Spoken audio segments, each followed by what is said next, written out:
Where am I? Where am I? There I am. How are you guys? How are you guys? Let me put on the Kmart Wave music. Wow, I had quite the day. But first, let me just post the links in, first. I'm only posting it, and Dusty, you already posted the link in one of the places. But yeah.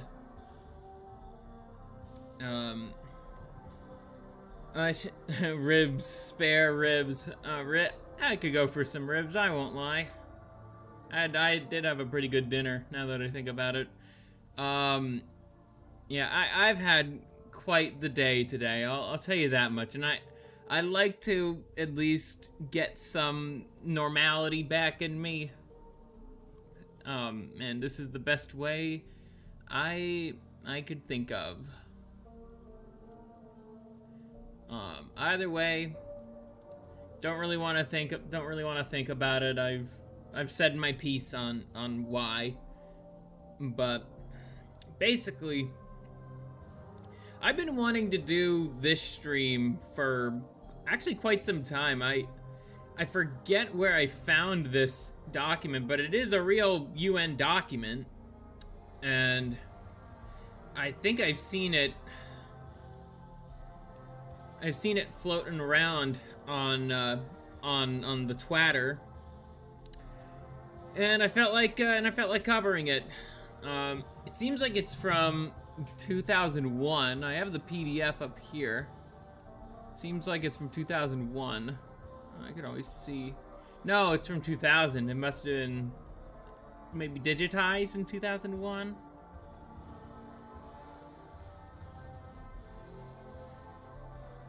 But, it's pretty interesting. It's almost like, conspiracy theories end up being true, especially the right-wing ones. It won't surprise you when you see the title of this paper, and you'll understand why I decided to title the stream the way that I did. Also, it's in French. The title is in French on YouTube. It's in English on Kick and X, but on YouTube it's in French. And for Twitch, it's something a bit more, I guess, PC? I don't know. You can't be too edgy when it comes to titles on Twitch. You also can't really do much. You also can't really do much with the titles in the first place. You're generally not supposed to be changing them very much, unless you're changing like the game that you're playing. But anyways, I actually don't have a drink with me right now. I will be having stuff later, but I want to at least read through some of this sober. I think that'd be fun. I want to at least see what they have to say. Is it as bad, to do a little bit of clickbaiting? Is it as bad as the people say it is? Well, the Lash might have an opinion on that matter. How's my Lash impression? I've been working on it. Lash from Deadlock. I've been working on my impressions again. The Lash tries to approve. I think he would like it if he heard it himself. Who's Lash? Lash is one of the characters you could play as in Deadlock. He's like this egotistical pit fighter who just kind of slings all across the air. I fucking hate fighting against him. But I'm over here just like, you gotta get knocked down for him. But his whole thing is he's like this egotistical pit fighter who basically just is well, exactly that. He's extremely egotistical. He thinks he's like better than everyone else. He gives people like condescending pet names. He's a really funny character. And most of all, he talks like this. Yeah, he's very full of himself. But yeah, I think that's enough deadlock talk. I'm gonna just probably take a look at my feed one more time before we start. I gotta put this on loop too. We're gonna be here for a while. Dusty is full of himself too.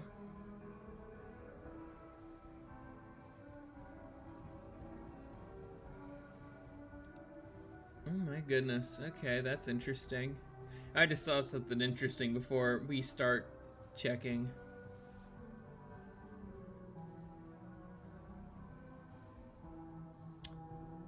Wow. Dusty, hi on Twitch. Hi, Dusty. Okay. Let's get on to the main topic.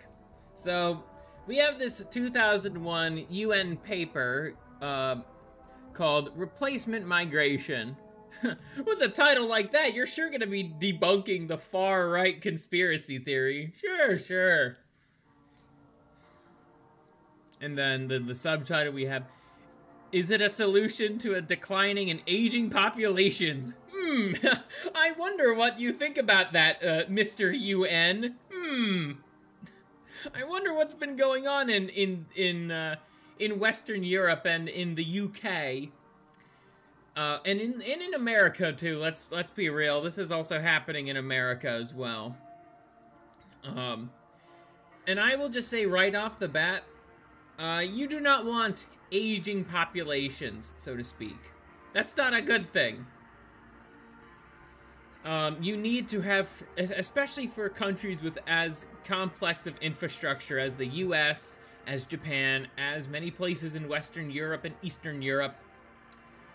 Yeah, you need to teach people how to do things, and as it turns out, incentivizing the native population to not breed via, climate change stuff.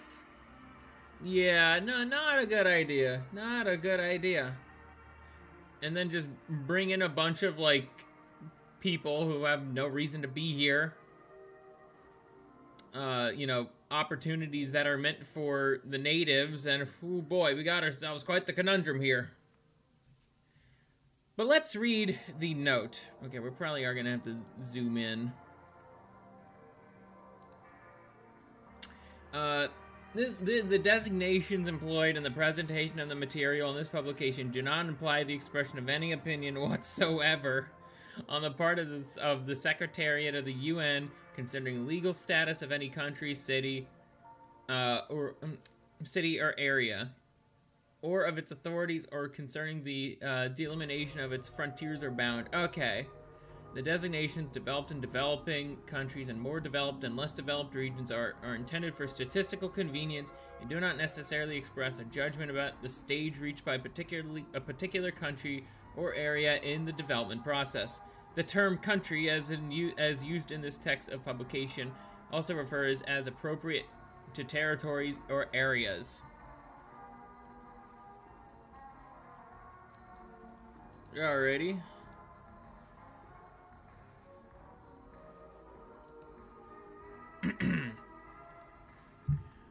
So we're not gonna read through this whole fucking thing. It's 177 pages long, but we're definitely gonna read the preface and then look through the index and probably read a section there, whichever one interests me the most at the time.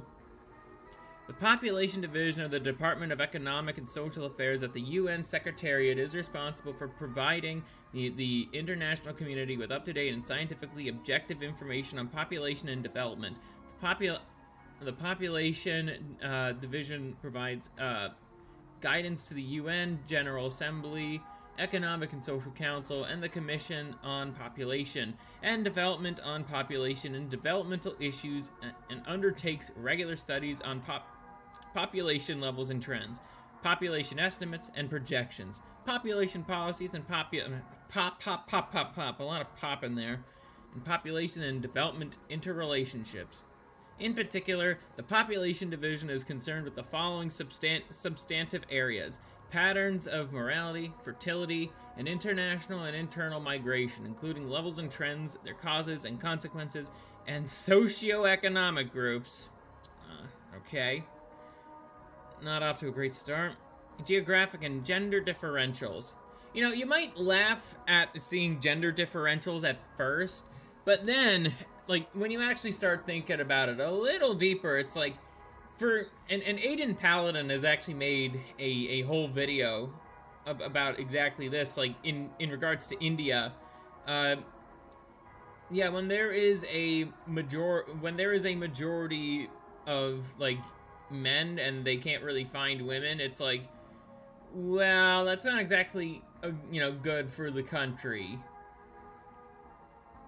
You kind of need, and then also considering, in India they tend to favor boys over girls, and you could see how things are becoming the way they are.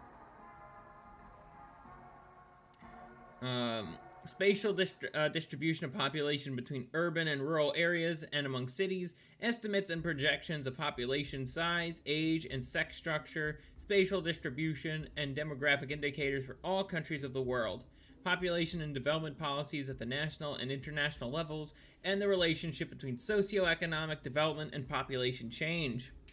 The work of the population division is published in a variety of formats, including electronically, in order to meet the needs of diverse audiences. These publications and materials are used by governments, national and international organizations, research institutions, and individuals engaged in social and economic planning, research and training, and by the general public. Okay. So let's take a look at the table of contents here, shall we? We already read through that. I think we probably will read the executive summary. And then take a look at page 5 to 9. The approach, and we're probably going to look at part of this.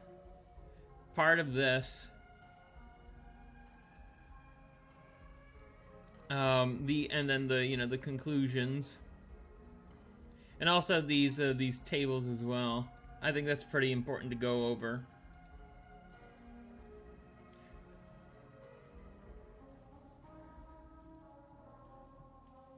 Okay, these are the explanatory notes.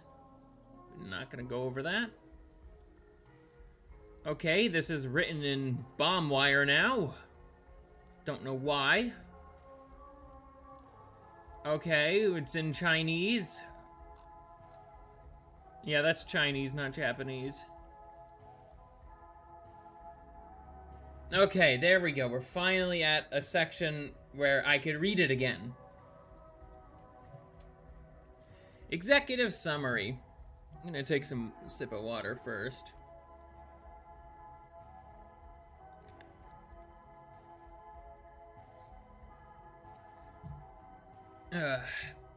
Yes, this is the correct article. The United Nations Population Division monitors fertility and mortality. Why did I say morality? There's a T in there. Mortality and migration trends for all countries of the world as a basis for producing the official UN population estimates and projections. Among the demographic trends reveals... Oh, I messed up. I thought it was from the EU, not the UN. Okay, I guess I'm still not thinking straight. Because the different languages made me wonder if it's legit. Yes, the UN will talk about things in other languages. Among the demographic trends revealed by those figures, two are particularly salient: population decline and population aging.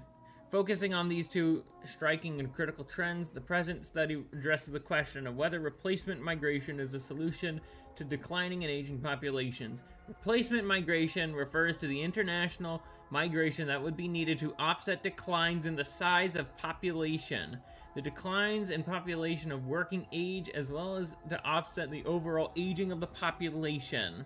I wonder. Funnily enough, next we're actually going to be going to Wikipedia. I wonder why we're going to Wikipedia.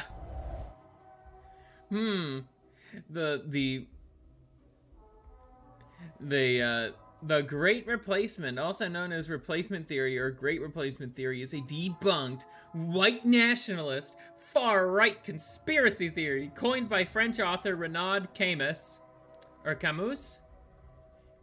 based individual. Camus's theory states that with the complicity or cooperation of replacist elites, the ethnic French and white European populations are deliberately being replaced by non-white peoples, especially from Muslim-majority countries, through mass migration, demographic growth, and a drop in the birth rate of white Europeans. That sounds awfully familiar. They're just not bringing in the racial aspect of all this. What's the reason? What are the biggest reasons why they're doing this in the first place? I don't mind repeating myself here. Again, the population is aging. The economies are starting to become shit. A lot more people don't want to work.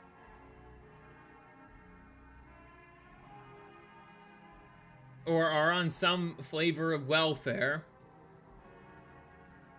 And are basically kind of set for life. I wonder.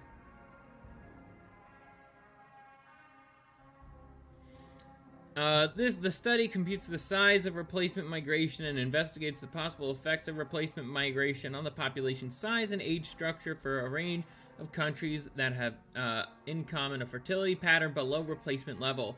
Gee, I wonder what political movement allowed for that to happen. I believe it starts with an F. Any Dusty, Rexus, you guys want to remind me of anything?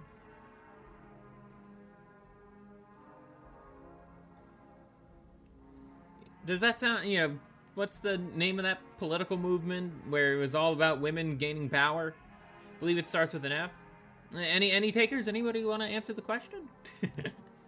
It's a, again, it's a rhetorical one. It's a rhetorical one. Because there are some ding, ding, ding, ding, correct, Rexus. Because there are some real consequences to getting half of the population in the workforce. That's one of them. That is absolutely one of them. Is a country being below replacement level. Funny that so many people on the right, quote unquote, say socialism runs out of other people's money, yet they love it when it pays for their lifestyles. Indeed. 8 countries are examined: France, Germany, Italy, Japan, Republic of Korea, Russian Federation, the UK, and the US. 2 regions are also included: Europe and the European Union. The time period covered roughly half a century, i.e. 1995 to 2050. Oh gee whiz, we're almost halfway to 2050. We're gonna be boned by 2030, aren't we? According to the United Nations population projections, medium variant, Japan and virtually all the countries of Europe are expected to decrease in population size over the next 50 years. This is already happening. Thank you, feminism. At least for the Western nations. For Japan, it's a little different. I think I could also say that, you know, Korea, also a little different, but there's also, you know, all the feminist nonsense that's basically institutionalized in that government.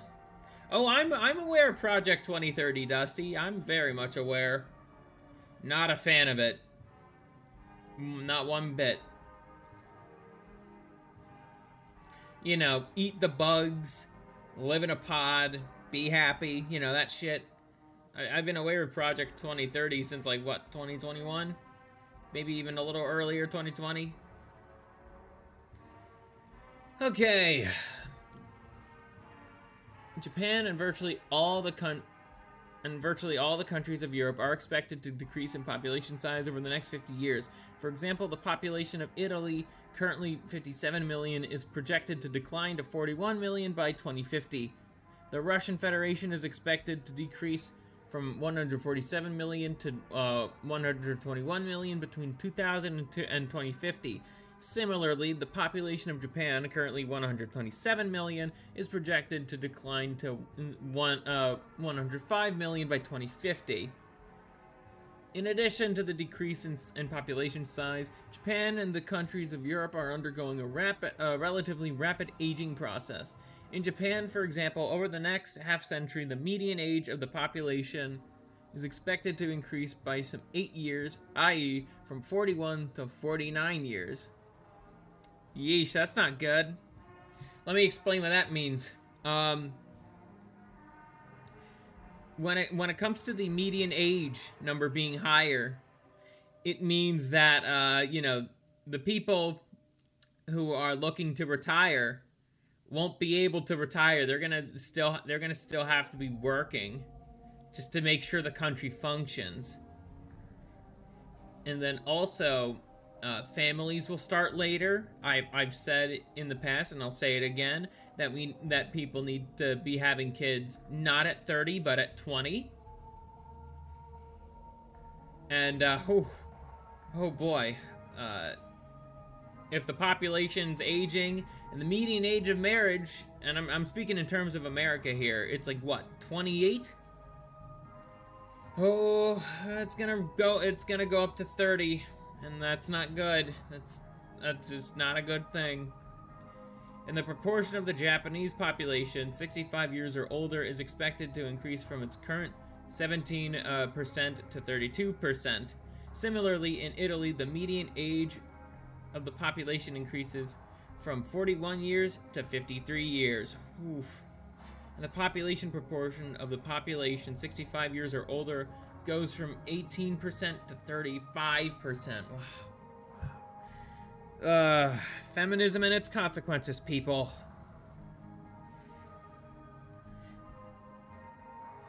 You want to have... So the thing is, right?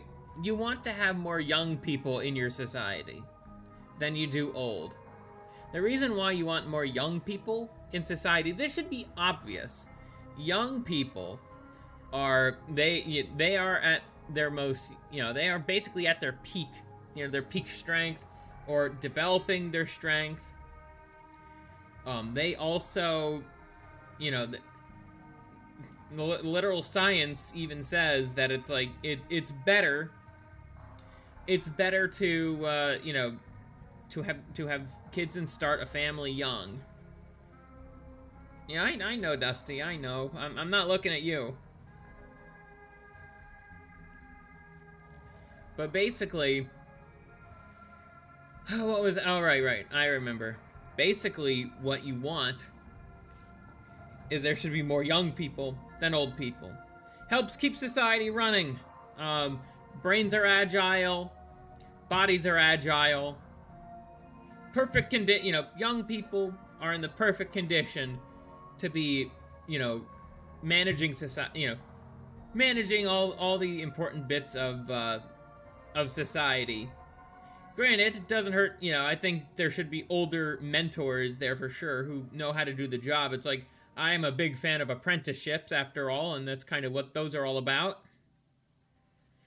But the majority of the workforce and the majority of the population should be probably in their 20s. That should be the majority of people. It shouldn't, like... It should not be older. That's just my opinion, though.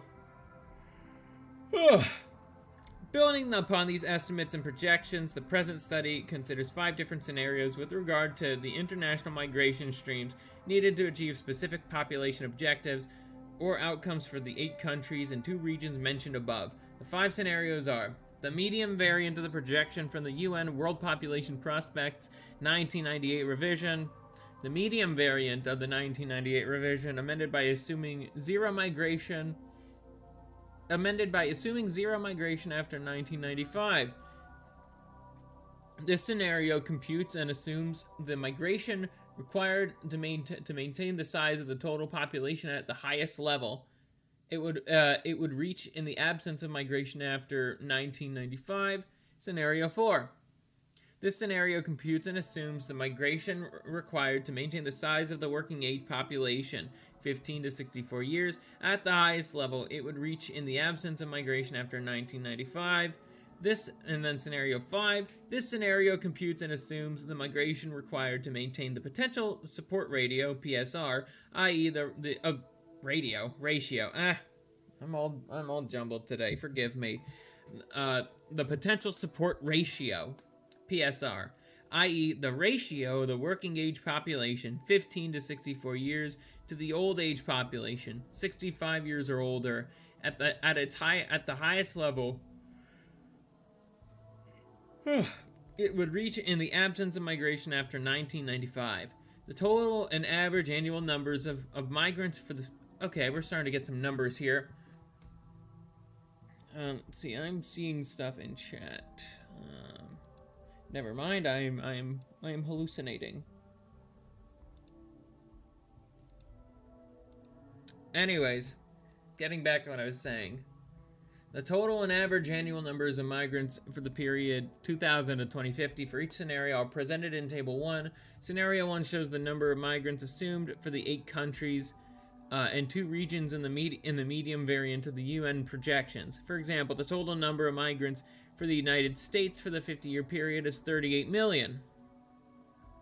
That's way too many. Already. That is way too many. Because as it turns out, and this is the biggest problem with the Hart-Celler Act, you're not giving any of these people coming in time to assimilate. Before we decided to descend into Clown World, basically, we did have things such as quotas. The reason why we had quotas in this country is because if we just let an infinite amount of third worlders in, yeah, the Fart-Smeller Act, if we just let an infinite amount of the third world in, what they're gonna do is they're gonna entirely stick with themselves, not even try to branch out into the larger community, to assimilate, and cultural cohesion will start to go down. This has already been happening, and was basically bound to happen the moment something like Hart-Celler would be passed. And the average annual number is set as 760,000. Scenario 2 assumes zero migration for the entire period. The resulting populations and age structures are given in the text of this report. I see. So let's take a look at these tables. Let's take a look at these tables. Basically, actually before I get into that, basically, my main issue, it's like this is all just theory, numbers. It's like, yes, the numbers are absolutely important, and wouldn't you know, the numbers predicted here are actually quite similar to how they are in reality. Let's see.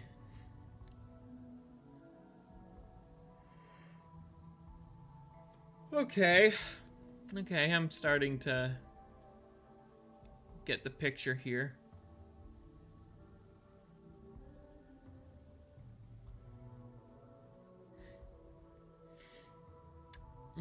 Let's see. Except for the United States, the number of migrants needed to maintain the size of the total population, Scenario 3, are considerably larger than those assumed in the medium variant of the United Nations projection, Scenario 1. In Italy, for example, the total number of migrants is 12.6 million, or 251,000 per year, in Scenario 3 versus 0.3 million, or 6,000 per year in Scenario 1. For the European Union, the respective numbers are 47 million versus 13 million, or 949,000 per year versus 270,000 per year. In Scenario 4, that is in order to keep constant size of the working age population, the number of migrants are even larger than in those in Scenario 3. In Germany, for instance, the total number of migrants is 24 million, or 487,000 per year. I'm also wondering what they mean by migrant. Is it just like any, like, does that also mean like anybody who like goes through the proper channels to get residency? Or does that include them? Because when most people hear migrants, myself included, we're not thinking of that. We're thinking about the people who are coming from, you know, Middle Eastern shitholes, or you know, South American, Latin American shitholes, and it's like they're able to get housing and so much other stuff on our tax dollars. Oh yeah, our tax dollars. Okay. So that's figure 1. Average annual net number of migrants between 2000 to 2050 to maintain size of working age population per million inhabitants. Let's see. Yeah, we all know. So France, Germany, Italy, and other... Oh boy, I sure am sleepy today. And other European nations. Oh boy. I know this is a lot more in reality, outside of theory. This is a lot more. I'd say this is probably right, and I think this is probably a little less.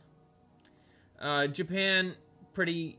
It's happening, not as much as like in Europe. Same thing in Korea. I'd say this is about correct. And Russia is starting to do something about the illegals, so I'd say it's probably more around here with Korea. And the UK, oh, don't get me started on the UK. We'll get to that. Boom. That should be probably up to Germany. And same thing with the US. I think the US should be all the way up here. Especially during the Biden years. And then, yeah, obviously I think these two should also kind of just rise up in general.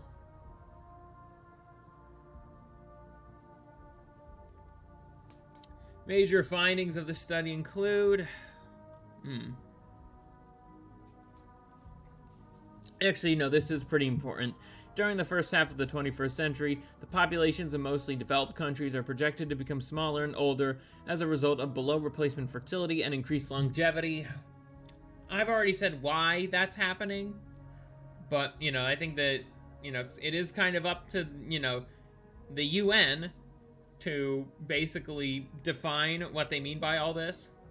The absence of migration, the declines in population size will be even greater than those projected, and population aging will be more rapid.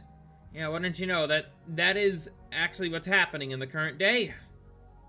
A lot of sources to go over for that one. Not enough time to go over them. Although fertility may rebound in the coming decades, few believe that fertility in most developed countries will recover sufficiently to reach replacement level in the foreseeable future, thus making population decline inevitable in the absence of replacement migration. Kind of repeating what you said earlier, but and there is some positive news in that regard. I think more there's a small blip of hope that a fertility rebound is or might be happening.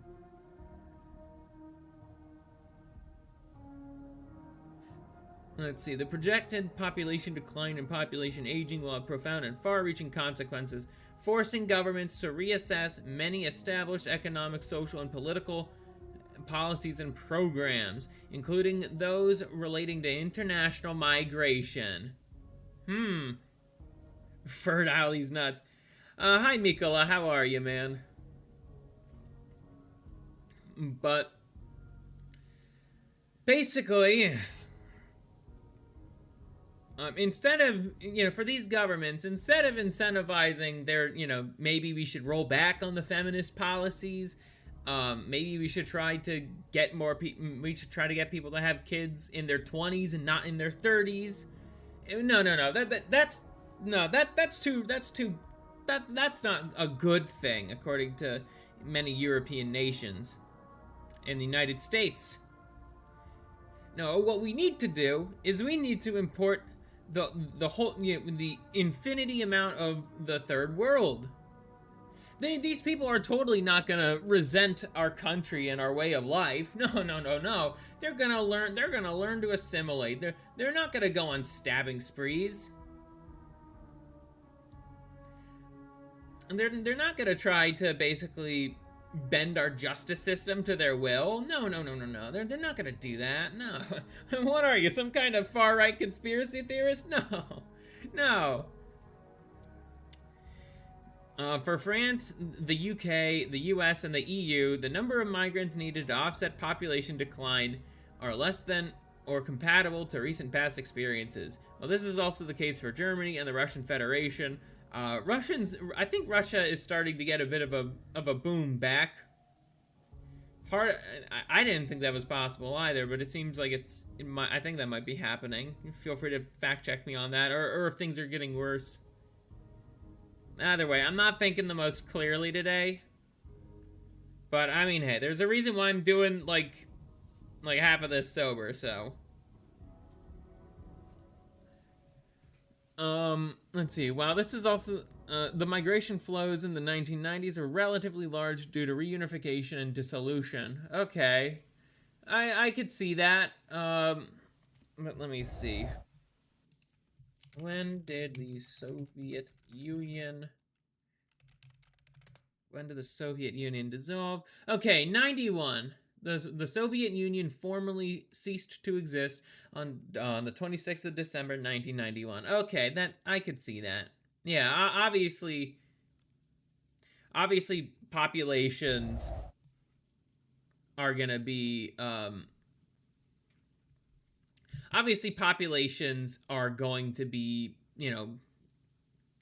less because, especially because of that, and people kind of people establishing their own nations, and it's like that's gonna, of course that's gonna lead to some population shrinking, at least in Russia. As for Germany, I'm not exactly sure what they're talking about.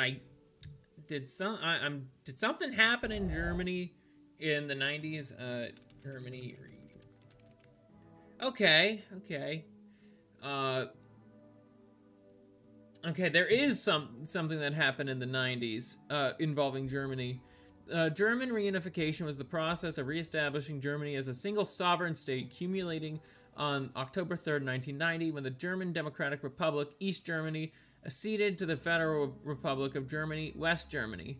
This event, known in Germany as Deutsche Einheit, or Die Wende, the turning point, formally ended the division of the country that had existed since the end of World War II. Okay. I got it.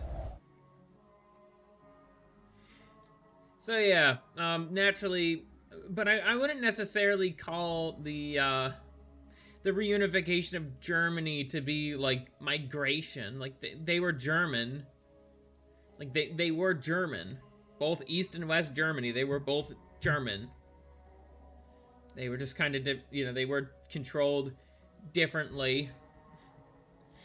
They were controlled by different superpowers. I know one was controlled by the West, the US, and the other, the Soviets.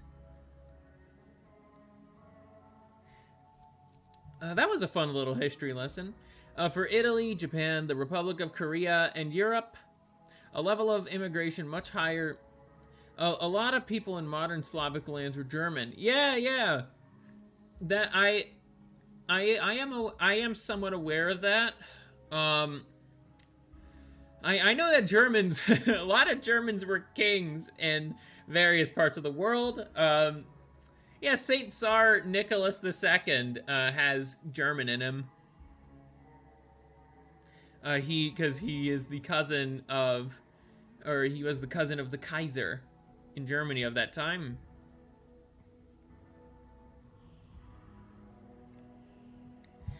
A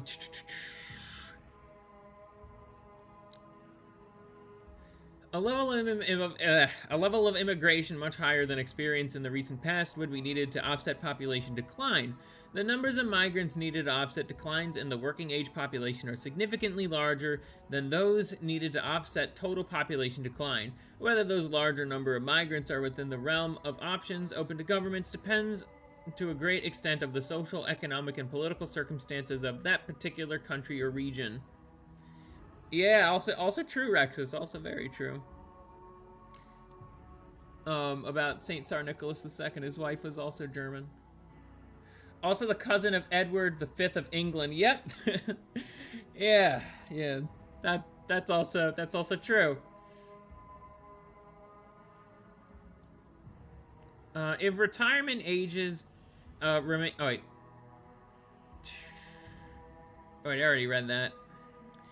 If retirement ages remain essentially where they are today, increasing the size of the working age population through international migration is the only option in the short to medium term to reduce declines in the potential support ratio.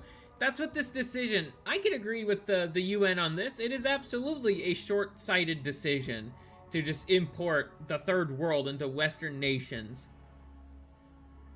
Like, that is absolutely short-sighted. And you know what's gonna happen by the time those kids grow up to be around my age? And especially the kids. They are going to fucking hate this country. And they're told, and if they're told to be, you know, hey, we need you serving goy slop to the population, and they're gonna, and you know, they would most likely they would have to because they need money to live. They are going to be perpetual debt slaves of a kind.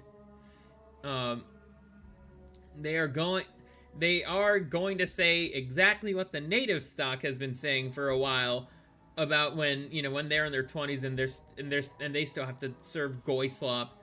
Why the fuck would I want to do this? That's what's going to happen. Mark my words. That is what's going to happen. The long-term solution, it's not going to again, you have to put family planning first. What does that look like? Well, one, you're gonna have to significantly reduce the workforce. That is one benefit I think AI kinda has. Again, not the biggest fan of it.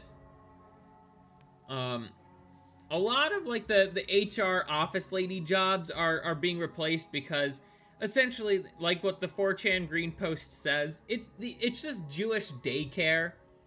It's like, you're not really doing much. Like, this might seem like a bit of a extraneous example, but back when Doge was first doing its thing, when Trump got elected, and they had emails saying, so can you name me 5 things of what you did this week?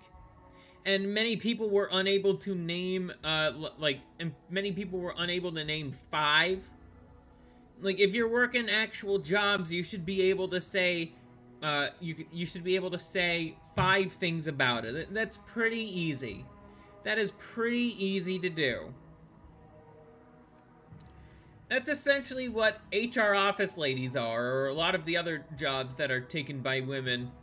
I've seen enough It's a Gundam tech worker videos to know that it's like, yeah, this is just adult daycare.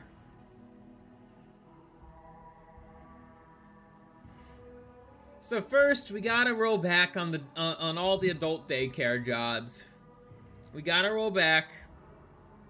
They don't need to exist. They are just there to inflate the whole, the number that our country worships, being GDP per capita. That's what our country worships. It's not Christ, it's not God, but the almighty GDP per capita.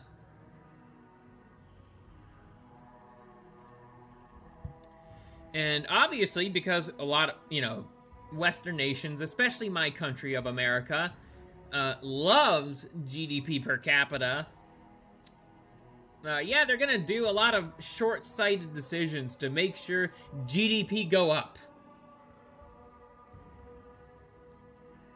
And mass migration is one such short-sighted decision. The levels of migration needed to offset population aging, maintain potential support ratios, are extremely large, and in cases entail vastly more immigration than occurred in the past. Maintaining potential support ratios at current levels through replacement migration alone seems out of reach, because of the extraordinarily large number of migrants that would be required. You see that? That's another immediate consequence of importing vast amounts of the third world. Where are all these people gonna stay? Where are they? Where are they gonna stay? And for how long are they gonna stay? Part of the point of refugee status is that you should, when the war that you're fleeing from is done, you absolutely, you'd want to go back to your home country. That's what the Boer that are coming here in South Africa want. Like, yeah, the Boer or the farmer. They, there are plenty Boer in America right now. However, they want to go back to their country. South Africa is their home. It is their nation. They're grateful for the opportunity the U.S. has given them. But they would eventually like to go back home. I think the smarter thing in that case, Trump should have been arming the Boer. He should have been doing that. What else?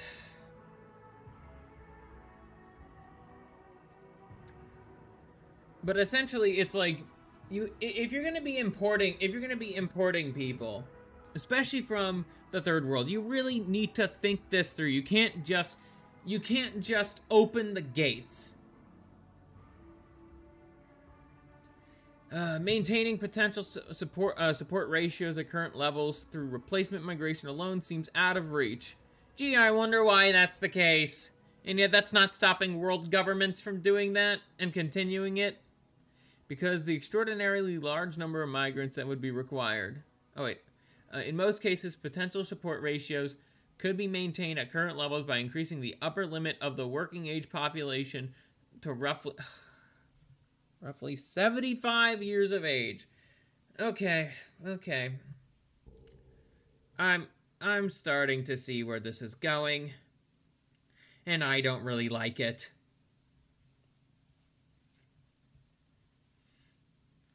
Basically, what all this means is that age of retirement is gonna go up. I don't think that's a good thing. I think There is a point to where you have worked enough in your life that you should be able to relax and focus on your family. If people are working all the way to 75 because they can't retire, yeah, perhaps there's something seriously wrong with society. The elderly shouldn't have to be worrying about, a paycheck. They should be being taken care of by their family. If they raised a good family, they have every right to be taken care of by their children who love them. Grandchildren too. I'm sure they love to be around they'd much rather be around their family rather than in a fucking nursing home. The new challenges being brought about by declining and aging populations will require objective, thorough, and comprehensive reassessments of many established economic, social, and political policies and programs. Okay, they're just repeating. I cannot stand when things are just constantly repeated. I get the fucking memo. Such reassessments will need to incorporate a long-term perspective. Critical issues to be addressed in those reassessments would include A, the appropriate ages for retirement, B, the levels, types, and nature of retirement and healthcare benefits for the elderly, C, the labor force participation, D, the assessed amounts of contributions from workers and employers to support retirement and healthcare benefits for the increasingly elderly population, and E, policies and programs relating to international migration, in particular replacement migration, and the integration of large numbers of recent migrants and their descendants. We are currently witnessing how countries are trying to, appease these people, right? And as it turns out, the way that they're trying to appease these people is by basically making them, legally, protected and superior to native citizens. They are given all sorts of, welfare benefits. And yes, I know healthcare in the UK and the EU are a little different. They function differently than they do in America.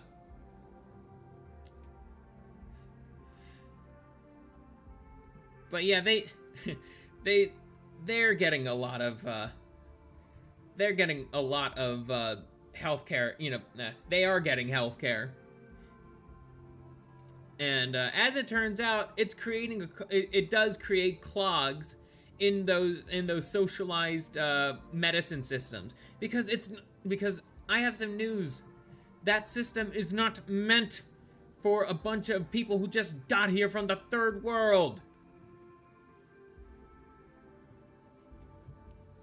Okay, looks like there's some stuff written in French.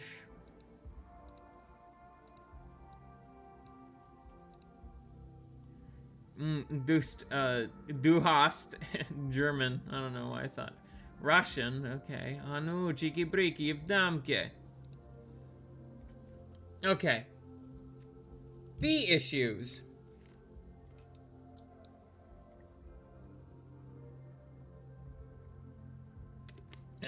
Sorry, just needed to take a sip of water. I've been really thirsty all day. As part of its regular work program, the UNPD, I'm just going to abbreviate things, continuously monitors fertility, mortality, and migration trends for all countries of the world as a basis for producing official UN population estimates and projections.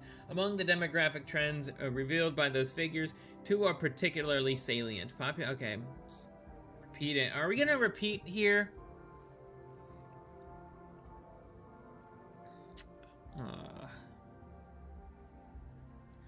Okay, I'm just kind of repeating ourselves here, but we're going in a little bit more detail in, I guess, some other areas.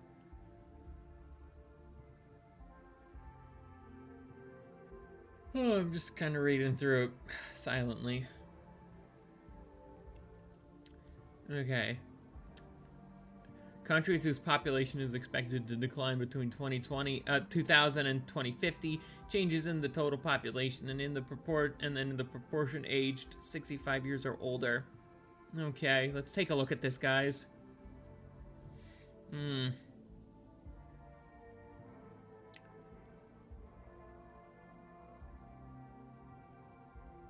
Okay.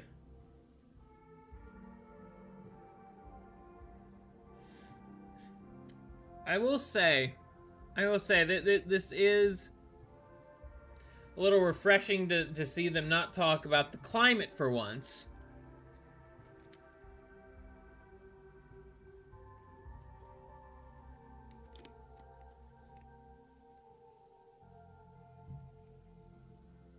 Ow. Ugh. Damaged my neck pretty badly yesterday in jiu-jitsu class. Might have to be doing that a little more often today. Some neck rolls. From the demographic point of view, there's little doubt that the most likely course of events for these countries will result in smaller and older populations, to the extent that persons of working age can be seen supporting the older population. The ratio between the two, i.e. the potential support ratio, or PSR, will decline dramatically. However, it is useful to ask a number of what-if questions. What would happen, for example, if fertility, mortality, and migration changed course? Or more specifically, how much would they have to change course in order to reverse the most likely demographic outcomes? Fertility is presently at record low levels, and it's going down in those said countries. In many countries where total fertility rates, TFR, as low as 1.2 children per woman have been recorded in recent years, well below the level of 2.1 children per woman that would ensure the replacement of the parents' generation. Although fertility may rebound in the coming decades, few believe that fertility in most countries will recover sufficiently to reach the replacement levels in the foreseeable future. So, this is all the way back in 2000. People were predicting that it's like, okay, maybe we could try to get the native populations to start breeding again. But now, and we've seen how things are going. We've seen the discussion. Men and women don't really want anything to do with each other. Sad, but that is the brutal truth of it all. There's no way the average man can fulfill what the average woman wants, and the average woman is not attracted to the average man. Such mindset is brought to you by feminism. So the issue is, and I've also talked about this briefly, and I'm going to bring this up in a future video. The political divide between men and women, it's growing. More men are becoming right-wing, more women are becoming left-wing. The fact that the average man and the average woman, their values are quite, fundamentally different from each other. That's not really conducive to raising a family. You'd want to try to not be in, the point is that you don't really want to be in arguments with your spouse all the fucking time. And that's another reason why, a lot more right-wing men don't really want to deal with liberal women.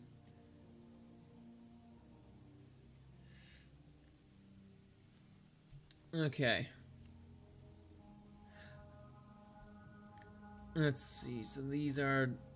So we're just looking at some more tables here. I think I want to get to the solution part. I think we kind of understand the issue so far.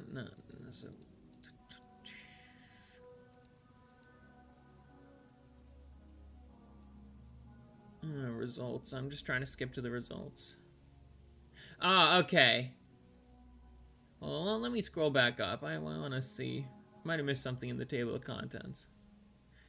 Okay, yeah. Conclusions and implications. We'll try to go to 93. Alright, we need to scroll down a little bit more. Huh? Alright, we have a lot more to go into. But all these graphs here are pretty important too. Again, all of this stuff is, you know, they're projections, they're estimates. Okay. So we're just gonna read the last 2 pages before I get into kind of my ramble about all this.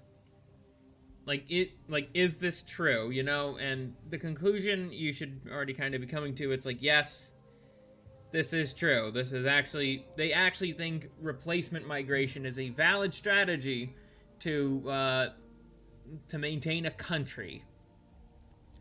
Damn everything else. And the average woman doesn't live up to the standards of men, you know, not being a slore and birthing kids. Or wanting to birth kids. That's how I would word it. The present study focuses on the question of whether replacement migration... okay, just repeating it again. It's not a very well written article. It repeats itself and it kind of meanders.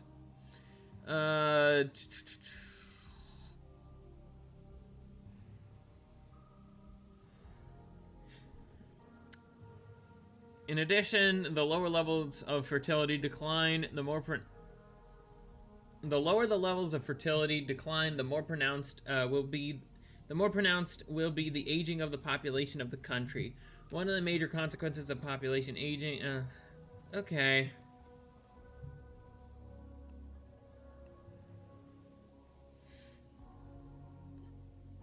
Let's see. With some extent, an increase. Okay. You're just kind of repeating yourself here.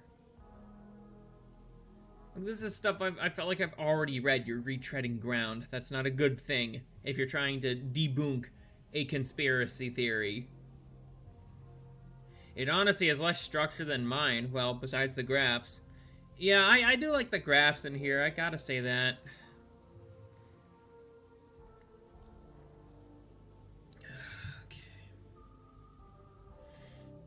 I'm just trying to look through, see if there's anything to actually read through, because I'm not really finding anything. In the absence of migration, the size of the working age population declines faster than the overall population. As a result of this faster rate of decline, the amount of migration needed to prevent a decline in the working age population is larger than that for the overall population. In the 4 countries where fertility levels are close to the replacement level, the resultant population in 2050 would have 8 to 14% being post-1995 migrants and their descendants.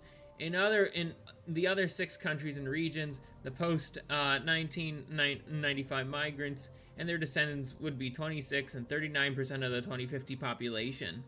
Okay, you see, so we are starting to get close to that in 2026. That's not a good thing. You know, granted, immigration will always happen. Like, my country is, you know, my country is very notable for that. It is inevitable that, you know, people will migrate to other countries. However, I don't think they should be 26 to 39% of the population. I don't think that's exactly a good thing. It's not good for cultural cohesion. And like what I said before, you're only just going to create ethnic enclaves. Okay.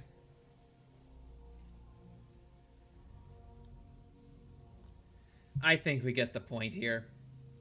I've lost interest in reading this, if I'm being honest. Essentially, with that one, with this paper, the small portions of it we read, what they're telling me here is they think this is the solution to the population problem. They're not ever going to admit that maybe we gave women a little bit too much outside of their responsibilities. They're never gonna say that. The the enclaves have more legal advantages than natives. Yes, absolutely true. Absolutely true. And we will be getting into why that's the case. Via the Grape Gang inquiry report made by Rupert Lowe and Restore. Actually, I should see, is he Reform or Restore? Rupert Lowe. Okay, yeah, he's Restore. I got that right. He's Restore. Reform, I've heard things about Reform, and it's just like, they don't seem as serious as Restore. But basically, I do think they have some faux concern about, the declining birth rates for the native populations in the countries they're talking about. But they only do this to try to, sell you on the idea of importing infinite third worlders. I think that's what they're trying to do with this. They're trying to, make it sound, it's like, oh, they're, because we're all the same here. We're all the same here, people. It's like, no, we're not all the same. We are not equal. I'm of the firm belief that some cultures are superior to others. And again, you could take a look at the fruits of those nations to see all the marvelous and cool shit that we've built over the years. And then you could take a look at the fruits of inferior cultures, and you get to see how they're doing. But to think that it's like, oh, they're just gonna, because we're all the same, culture doesn't matter, race doesn't matter, ethnic background doesn't matter. We could all just live together, kumbaya, all that cringe and gay shit. No, that's not how people work. Humans are very much tribal. This was something that, and this is something that God established to get a little religious here. The reason why the Tower of Babel, was, the construction of it was stopped. Hold on, let me rethink that. The lesson of the Tower of Babel is that globalism is not a good thing. God is not a fan of it. He gave us distinct cultures, language, and everything else. When all that starts to come together, problems will arise, and God will not be happy.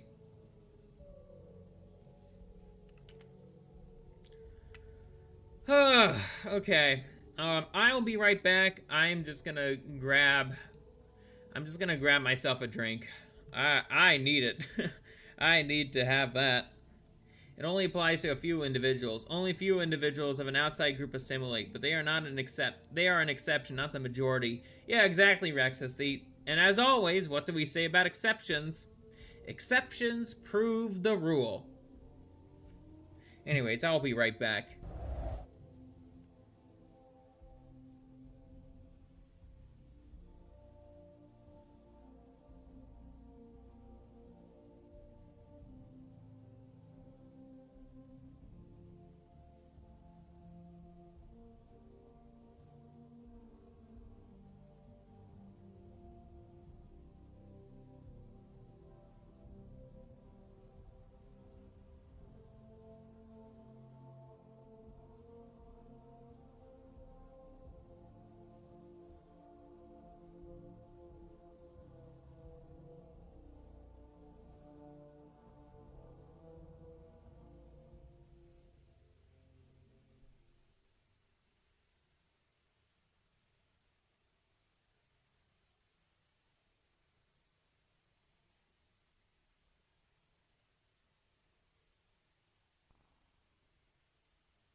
Alrighty, I am back. Man, even just after taking like one sip, even after like just taking one sip, I'm just like, oh man, my my neck already doesn't hurt as much.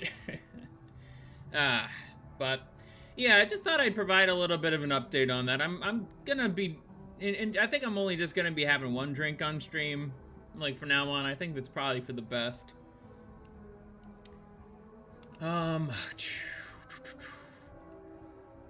Anyways, let's get back to what I was saying earlier, or about to get into. I have been waiting to cover this for good reason. If I covered it when it came out, I probably would have been absolutely fuming. So I decided to, and also it was just like, okay, it's clear that things need to develop a bit more, because it came out like right when I was about to like stream. Oh, hi Raisin, how are ya? Also, I see Damien sent me a little message. I'll listen to it later, I think. Anyways, but I am absolutely just. I've seen bits and pieces of the Grape Gang inquiry report, and to say the least, I am, even just thinking about it now, I'm absolutely fucking fuming. It might not seem like it, but I am mad. Absolutely mad that, like, I knew this was going on for a while. I knew, like, I've seen stories over and over and over again about about these gangs, and it's a shame that they've been going on for as long as they have. And what, since like 2012? But anyways, let's get reading. So, acknowledgements. Every witness who volunteered their testimony, whether survivor, parent, whistleblower, politician, or expert, showed courage that made this inquiry possible. Their contributions have ensured that the truth is now a matter of permanent public record.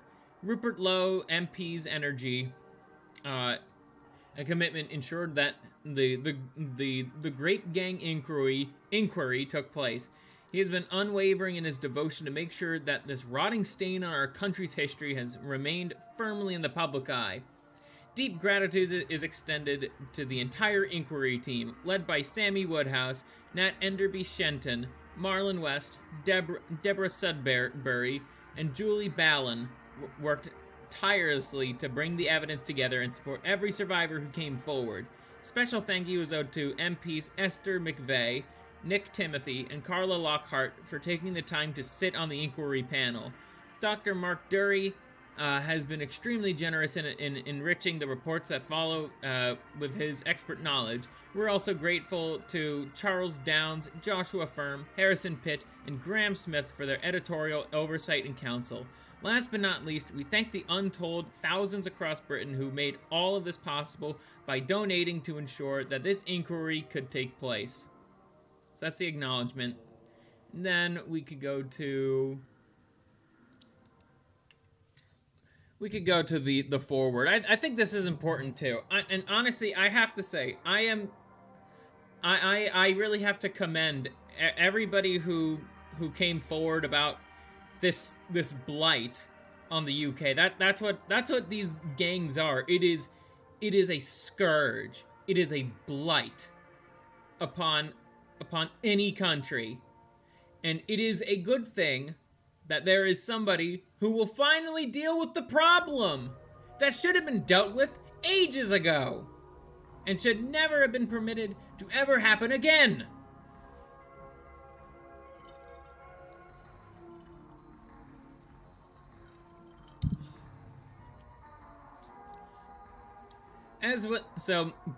Let's read this, the foreword. I think this is also important too.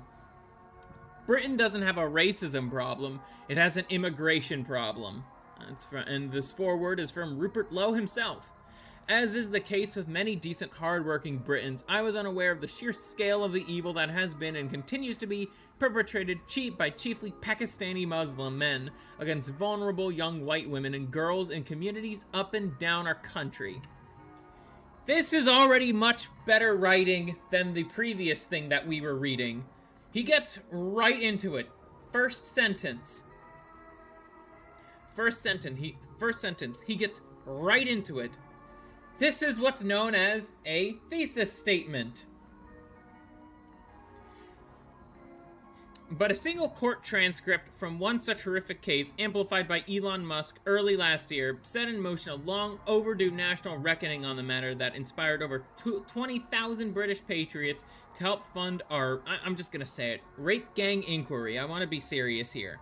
What follows is a comprehensive report of its findings. It is essential that all related court documents are securely preserved, both for legal and historical revision and historical reasons. Okay, still can't read today, can I?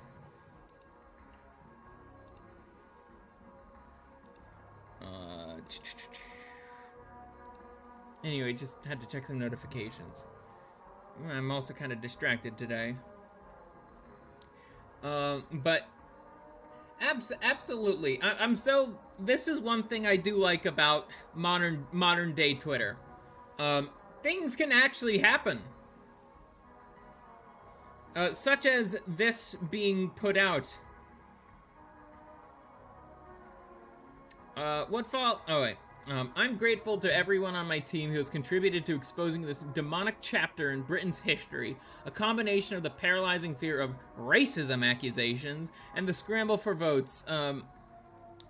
They made London into a blightland. Heh, funny, I'm using a name for the lands infected by the flood in Halo lore to describe the horrors of these gangs. Yeah, the flood is a pretty accurate comparison.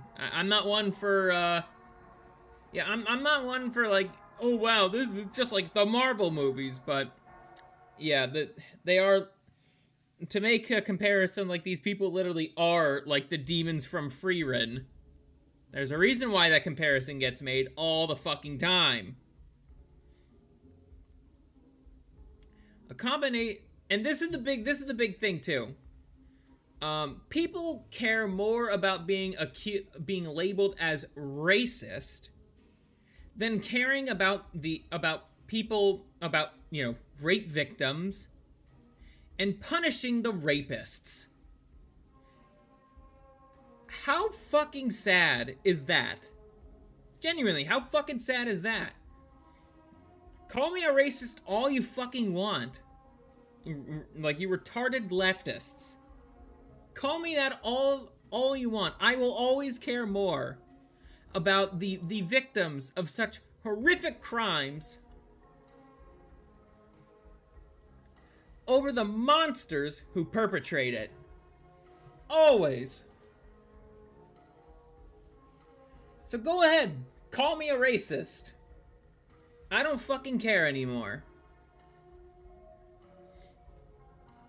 Nor is the horrendous combination of the paralyzing fear of racism accusation.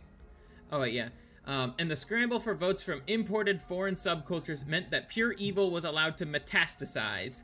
Nor is the horrendous ordeal over. The root cause is immigration, beginning with the British Nationality Act of 1948 and escalating under Tony Blair from 1997 onwards. Looks like the UK also had their own version of Hart Cellar. Yeah, no.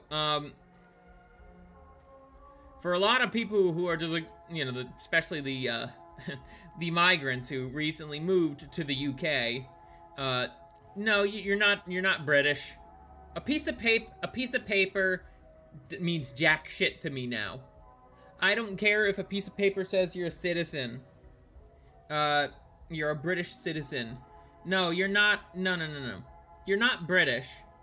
And you're also not a citizen. You are a resident.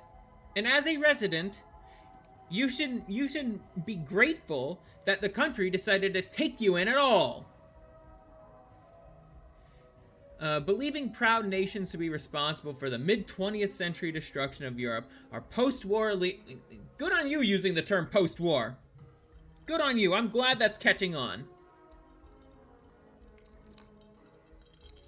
Embrace diversity and multiculturalism as the supposed alternative.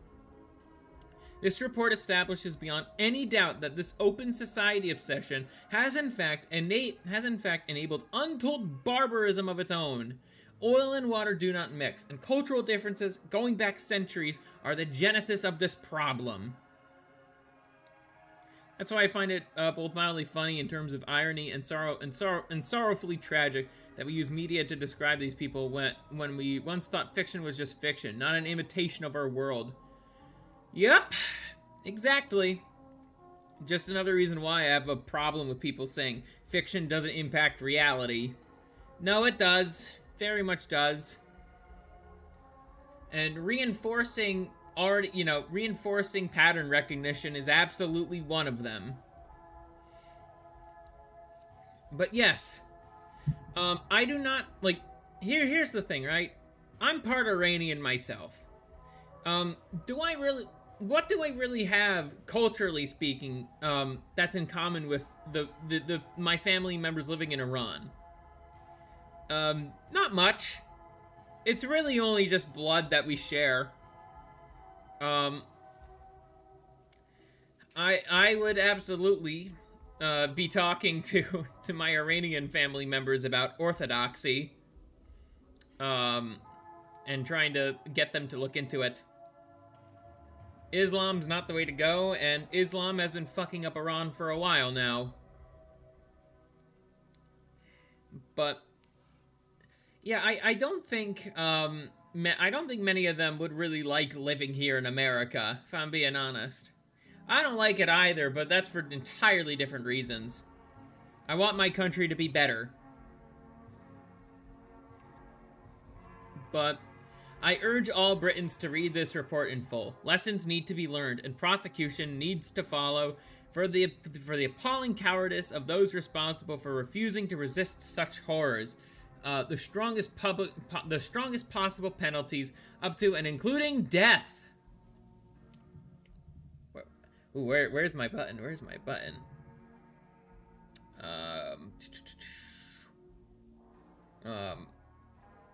America, fuck yeah! It would probably be more like, the UK, fuck yeah! Something like that. Yeah, as an Orthodox Christian, I have no issues with the death penalty. That's what I think these people deserve. The rapists, they deserve the death penalty. I think life in prison is too nice. That's my stance on that. Must also be sought for those yet to be properly punished, or indeed punished at all, for their vile, unspeakable crimes. To further your point, Kreemsicle, Nam Vet said that an episode of Star Wars: The Clone Wars reminded him of his time in Nam. Damn. I did not know that. That's actually, that's fascinating.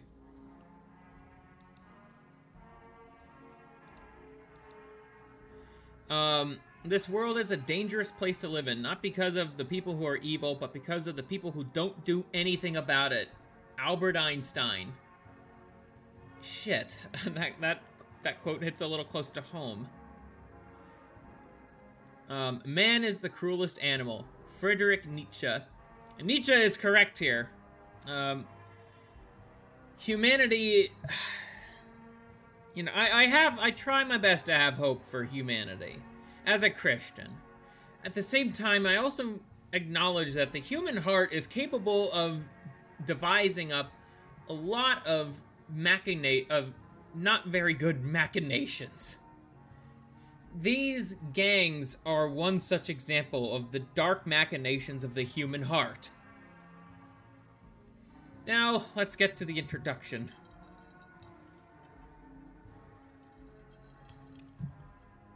The rape gang inquiry I'm having a hard time saying that word, inquiry. The Rape Gang Inquiry has now concluded the first phase of its work. It was established to examine one of the most horrendous scandals in the long history of our country, the systematic targeting of vulnerable girls, overwhelmingly white British, by predominantly Muslim Pakistani gangs across towns and cities up and down the nation. Something else that you guys should know too about these gangs, they weren't just like their goal.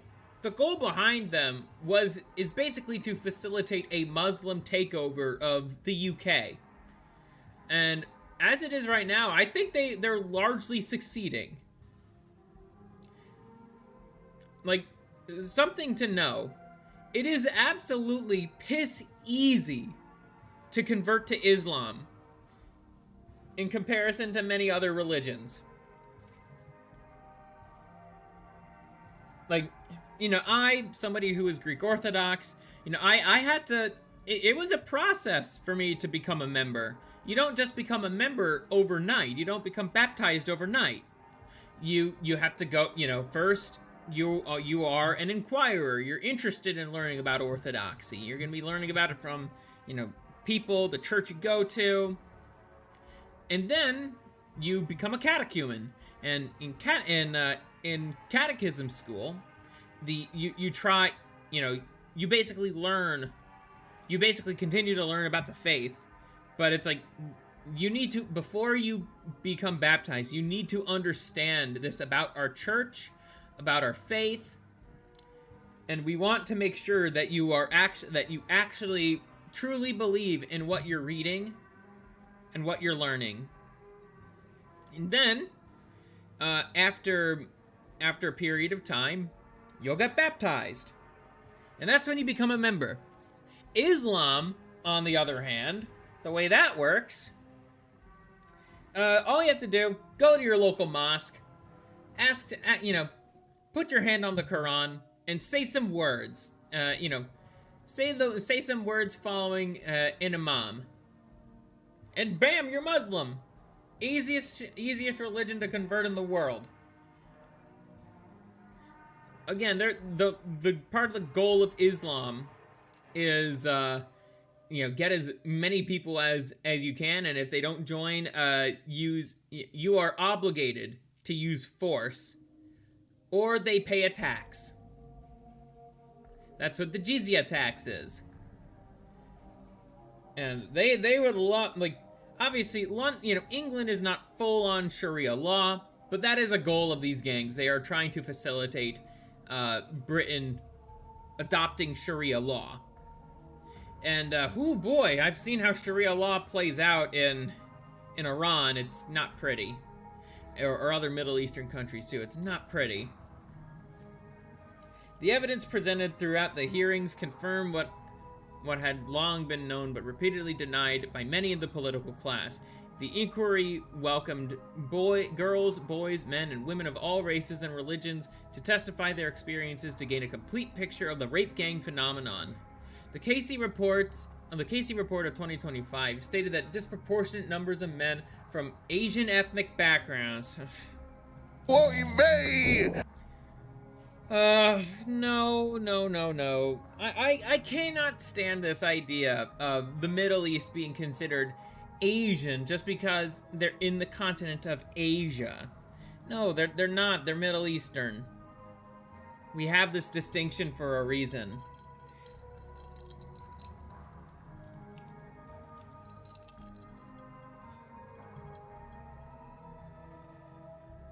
The Casey reports, were among the suspects for group-based child sexual exploitation, CSE for short. Baroness Casey quoted local reports showing that a significant proportion of those convicted were Pakistani and or Muslim heritage. These crimes stretch back generations. Generations! Do you guys understand the severity of that? Generations! Sheesh. Cheech and Chong did horrible things. Hi, Okairo. How are you, friend? Let's see. Sorry.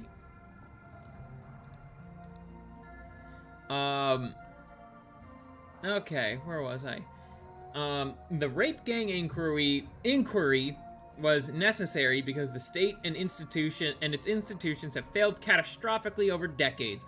Police, social services, schools, the NHS, licensing authorities, and governments allowed these gangs to operate with impunity. To understand what this means, a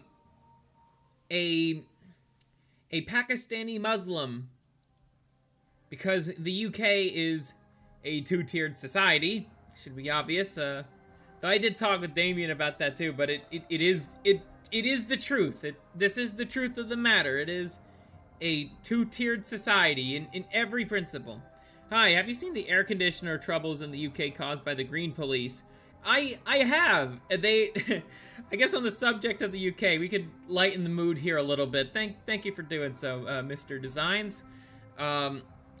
Apparently they think air conditioning is far right. That the Greens are hilarious.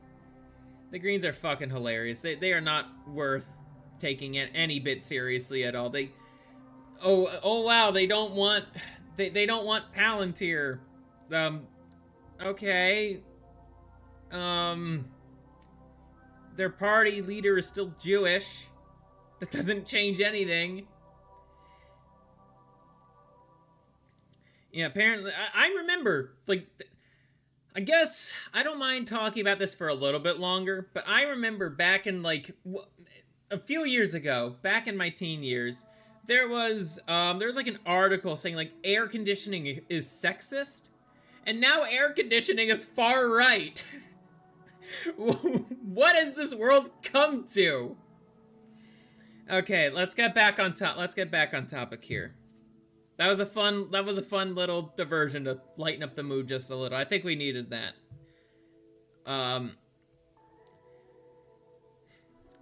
But getting back to what I was saying earlier, yes, if you're looking for the definition of a two-tiered society, the modern day UK absolutely falls under that.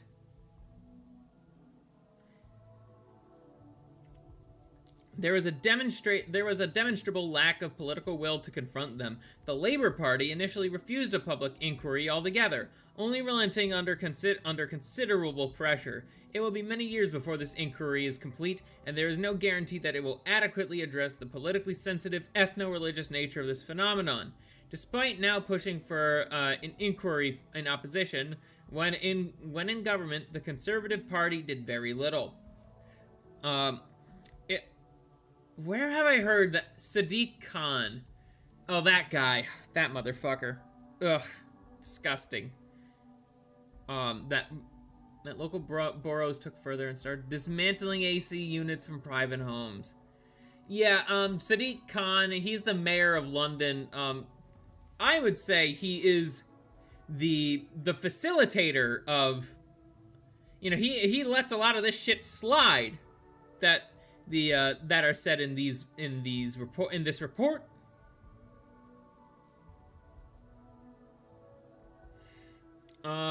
Let's see. The rape gang inquiry was survivor-led. Every day the panel sat with Sammy Woodhouse, a survivor turned activist herself, alongside a variety of experts who attended whenever their specialist subject formed the focus of our efforts to get to the truth. Yeah, here's my pets. They're back. And they are also pissed off too. Let's see. Formed the focus of our efforts to get to the truth. We examined distinct areas of the scandal in turn so that a maximally full picture could be established. Parents and carers described their experiences. Instances of pregnancy, abortion, and children born of rape were laid bare. Whistleblowers who had been previously ignored gave evidence. Policing and justice failures are documented. Social care, NHS services, including sexual health and mental health, education, taxi licensing, demographic trends, cultural and social issues, and ideological obstructions to justice were all scrutinized without restriction. Nothing was off the table. Misguided political correctness and cultural sensitivities played no part in the proceedings. The promise made to every donor was honored, in full. The truth was pursued, and justice was our only objective. Admirable. Very admirable, Mr. Lowe. Very admirable.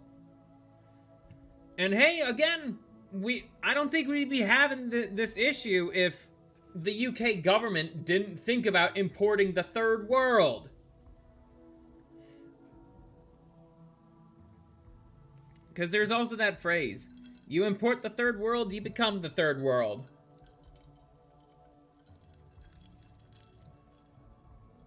Survivors were finally given the platform they had been denied for so long and were central to the inquiry. The full scale and nature of the crimes can now be placed on public record. The true horror of what took place is no longer hidden. Although the inquiry lacked statutory powers, the response is overwhelming. Politicians, whistleblowers, experts, family members, and many others came forward. Those few in prominent positions of power who declined to give evidence did so, knowing their refusal would be noted. I wonder who would refuse to participate in something like this. Whoever those politicians are, they should be taken care of in deadlock, in Minecraft and Roblox in deadlock. Yeah.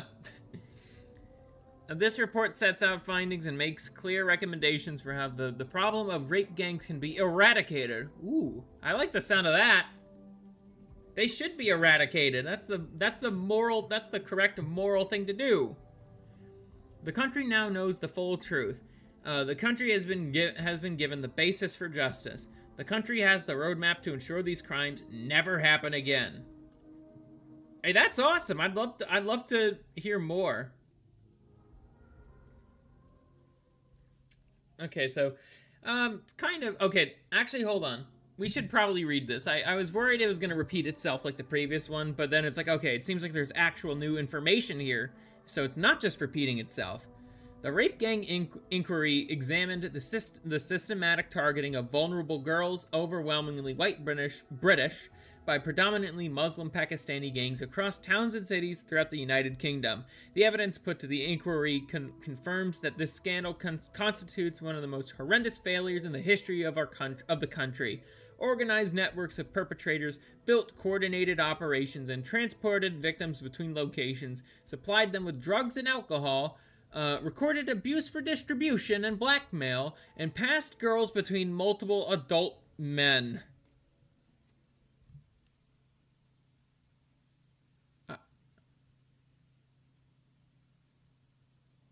Wow. Oh boy. Sorry for the pause there. I knew some of this stuff, but now that it's like it's actually written, I'm just it's so disgusting. This is so evil. I can't think of another word other than evil. And we should not have been... Enoch, what's up? But we should not have been tolerating this shit for a long time now. We were more scared of being called racist because we noticed a pattern that the people committing these atrocities are Pakistani Muslims. We cared more about being called racist than stopping crime. It's just the liberal world order in a fucking nutshell.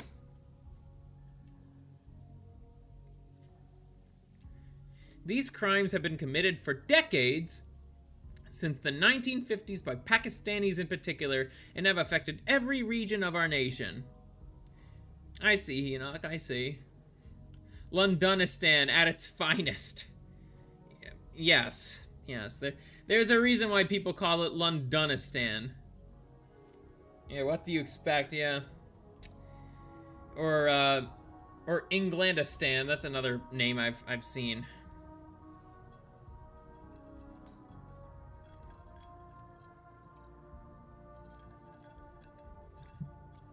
The scale of the crimes committed is staggering. It has been previously established at the very least 250,000 young white girls have been subjected to repeated rape, gang rape, trafficking, torture, pregnancy, forced Islamic conversion, and lifelong trauma. The true number is probably higher. I would have to agree. I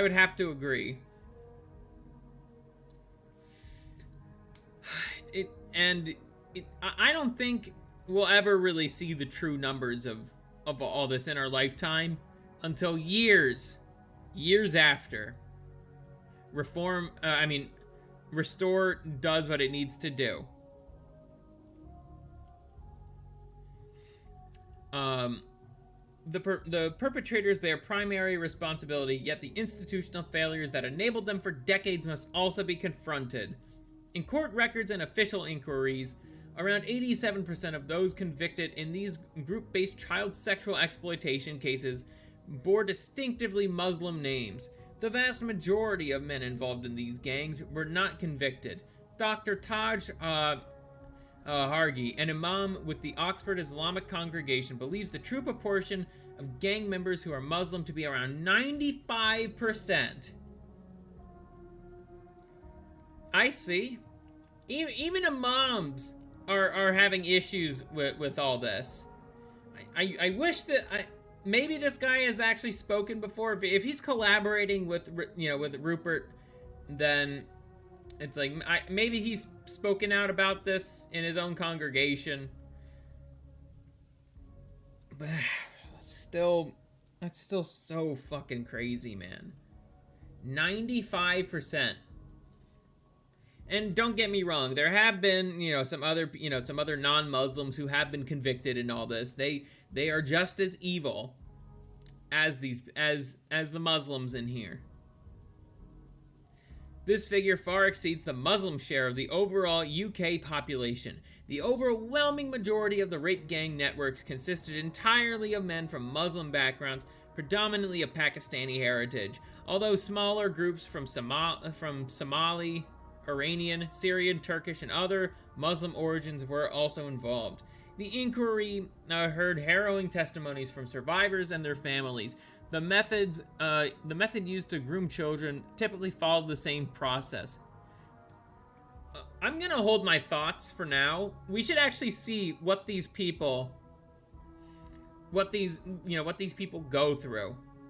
How these perpetrators get these kids in these situations. These horrible, horrible situations. Girls as young as 11 were initially befriended by a young Muslim man who treated the young child like an adult and would start providing them with alcohol, drugs, and cigarettes. After a few months, the girls would then be collected from school gates, care homes, and streets in taxis. They were taken to houses, flats, restaurants, and hotels where they were raped repeatedly by groups of men, tortured, filmed for blackmail, and told they were white trash or kuffar. If you don't know what kuffar means, that is a word for infidel. And do you know what happens to infidels in Islam?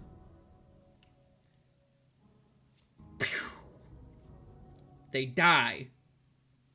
That is what is expected of them to do to infidels who merited punishment. Many became pregnant while still children. Some miscarried under trauma. Others endured coerced abortions, and some gave birth to children who were later removed by the state. We found that the same unspeakable crimes occurred in at least 149 local authority districts, close to 40% of all such districts across the United Kingdom. See page 14 for our full map.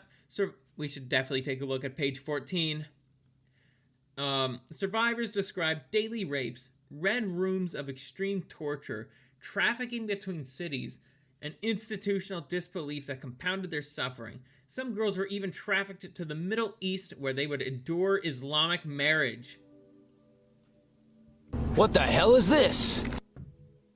Huh? That's actually news to me.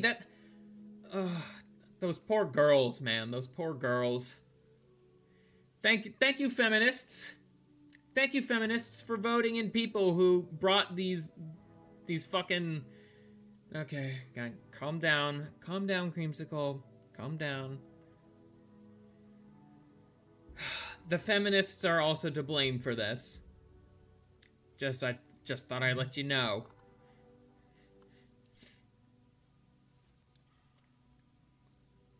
The demographic and cultural drivers are clear. Perpetrators from Pakistani, Muslim, and other Muslim backgrounds operated under an honor and shame-based clan code that treated non-Muslim girls, especially white working-class girls, as property available for sexual use.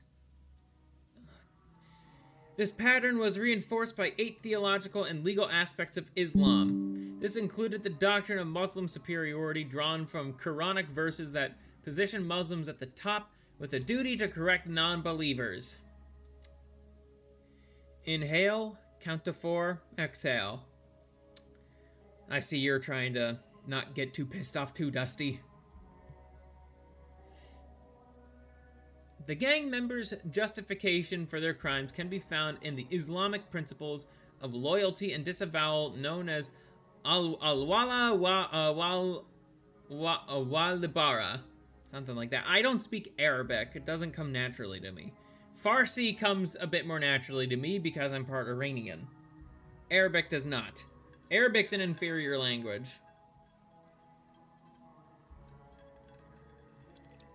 I genuinely don't know what people expect when they import people who don't even share the same religion. Well, here's the thing, Henoch. Because we believe in this idea that we're all equal, we're all blank slates, damn race, culture, ethnicity, or anything else that makes us distinct, that means everybody can live everywhere and we'll all do just fine.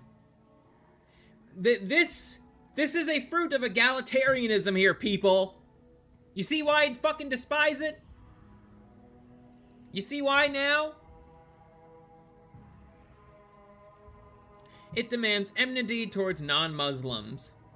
The superiority of men over women, forced marriage combined with the absence of any fixed minimum age of consent, the perception of female sexuality as inherently dangerous, a system of sex slavery that authorizes sexual relations with non-Muslim captives, a religiously sanctioned social hierarchy that subjugates conquered non-Muslims.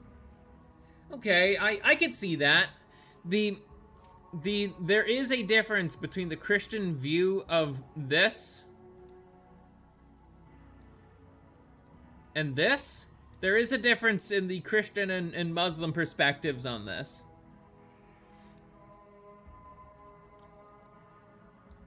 But I will say, the Christian position still assumes that women have innate dignity. Which means, because of that,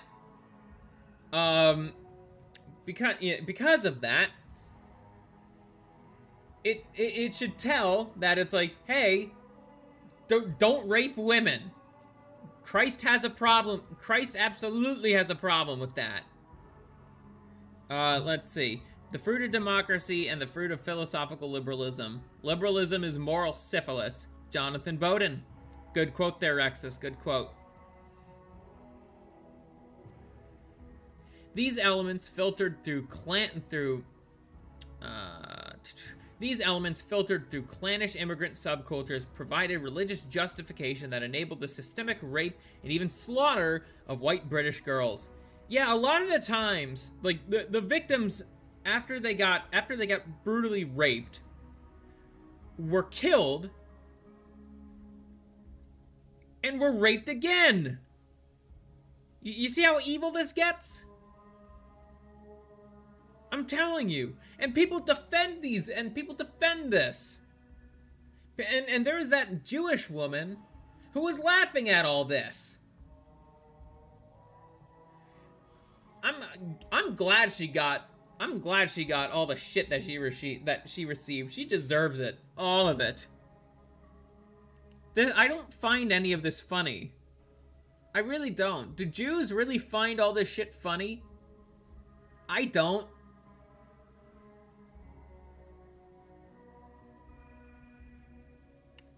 We're Britain.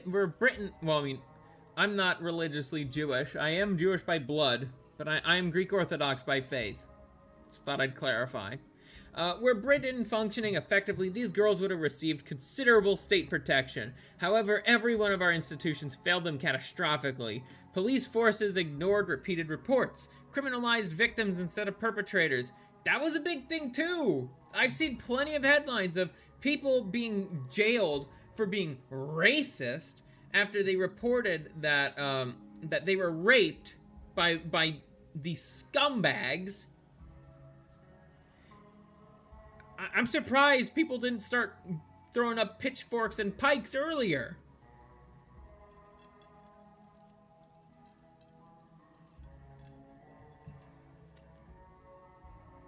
Vlad the Impaler in Old Romanian and Church Slavonic. Yeah, that song.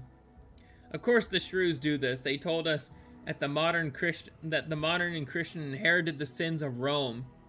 Yeah, they actually believe that. They believe in inherited guilt. Ancient Romans described this in their writings. They described how some tribes used grape to wipe out another group. In other words, those Muslims are using grape as a tool for ethnic cleansing. Yes! Yes, that is very much a thing. Absolutely. That is something that could happen.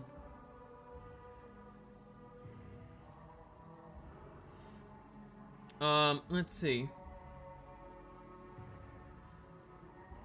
Destroyed evidence and allowed known rapists to walk free on bail. Social care services undermined protective parents, placed children in trafficking hubs inside children's homes, and closed cases despite clear indicators of exploitation, and retaliated against whistleblowers. The NHS recorded genital injuries, multiple sexually transmitted infections, and children as young as 13. Pregnancies caused by rape and suicide attempts, yet discharged victims back to their abusers without safeguarding, referrals, or trauma care. Schools observed older men collecting girls at the gates, heard disclosures of rape on school premises, and responded by excluding victims rather than protecting them. Oh, and also the school system is very much about, interested in, hey, you should meet your, you should meet the migrants that are coming over here. They're so, they're good people, just like you, like your families. And it's like, no, they're not. Taxi licensing authorities renewed permits for drivers who formed the logistical backbone of the networks and collapsed in the face of organized protests when basic safety measures were proposed. Political failure lies at the heart of the scandal. Successive governments lacked the will to confront the ethnic and religious patterns. You see, guys, we're all just equal. Jamal from down the street is just as British as you and I are. Okay, that sounded Australian towards the end, but you get the point. The Labour Party bears particular responsibility. It's why we say these crimes are war crimes, because this is a war, an ethno-religious war we're not allowed to pick up the pattern on. Absolutely, Rexus, absolutely. This is a war. It might not be done via, traditional warfare means, but this is a war of the heart and of the mind. This is also a war, to protect our children, our women and our girls.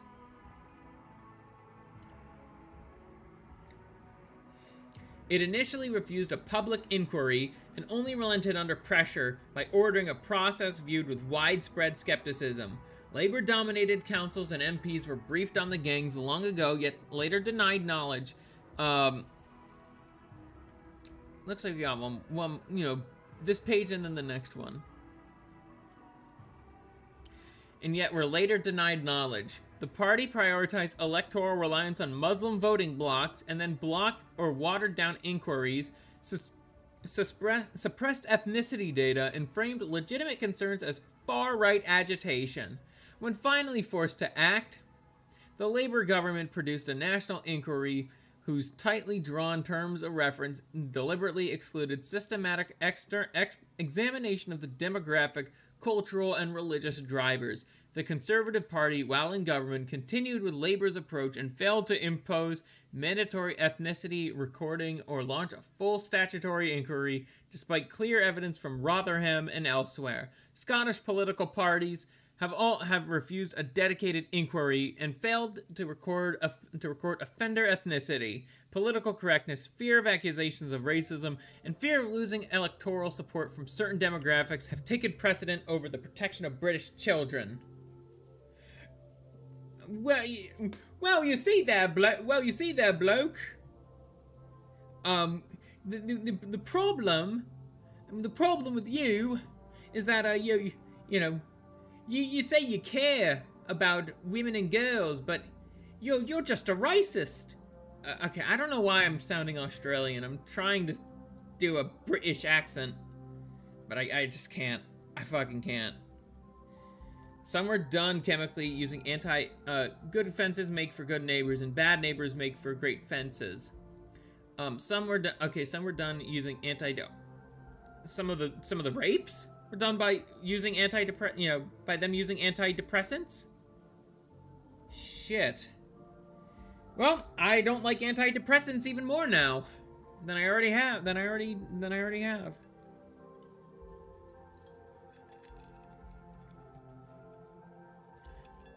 Whistleblowers, parents, and survivors who came forward showed extraordinary courage despite having been met in the past with disbelief and intimidation. Castrated. Castration. I see. I thought you were talking about, like, them using, the grooming gangs using antidepressants, to help facilitate rape. No, we're referring to how some of them castrate boys in the UK. I must have missed your comment then. I'm sorry, Rexus. I'm trying to also read this at the same time. But I see, yeah. I could see that being the case. I can. I think another good punishment, if they don't want to do the fucking death penalty, you could do physical castration. You could do that. Let them be eunuchs for the rest of their lives. I'm sure they'd love it.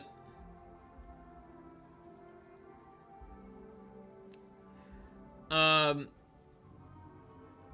perpetrators operated with impunity because the state enabled them.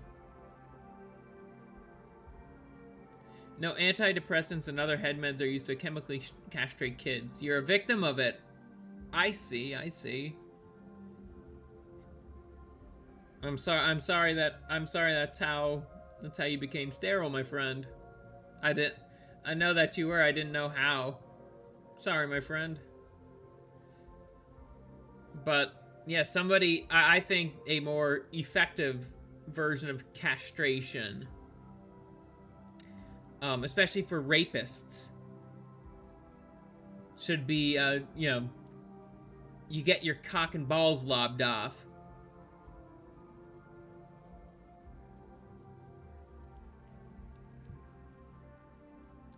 The perpetrators operated with impunity because the state enabled them. The evidence now demands immediate and decisive action to eradicate the problem, deliver justice for the victims, and ensure these abhorrent crimes are eradicated from our shores. We now have a clearer sense of the problem. There are a number of measures necessary to resolve them, up and including considerable charges to our criminal justice system and the passage of legislation aimed at targeting specifically gang-based CSE and a great amount of institutional overhaul. Our detailed list of recommendations includes improving data recordings on ethno-religious patterns among offenders, far stronger sentencing, a comprehensive deportation effort, institutional accountability measures, multi-agency coordination, specialist training, enhanced safeguarding through greater family involvement, and closing the various gaps in British law through which so many victims fell. Following the publication of this report, we intend to release the full witness testimonies, gather additional survivor accounts, identify those responsible in Parliament, and begin civil and private legal action to ensure maximum accountability. Very, very, very based, Mr. Lowe. I like what I like what I'm reading so far. Okay. Actually, we should definitely see the overview of the crimes. But this is okay, yeah. I'm definitely gonna need to take another sip of my drink first.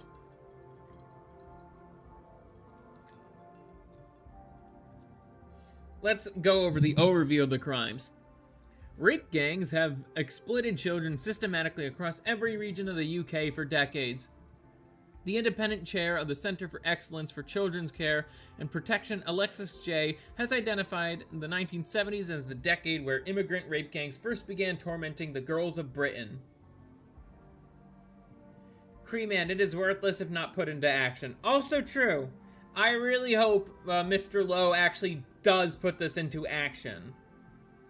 Civil unrest is starting to become a bit more prevalent in the UK.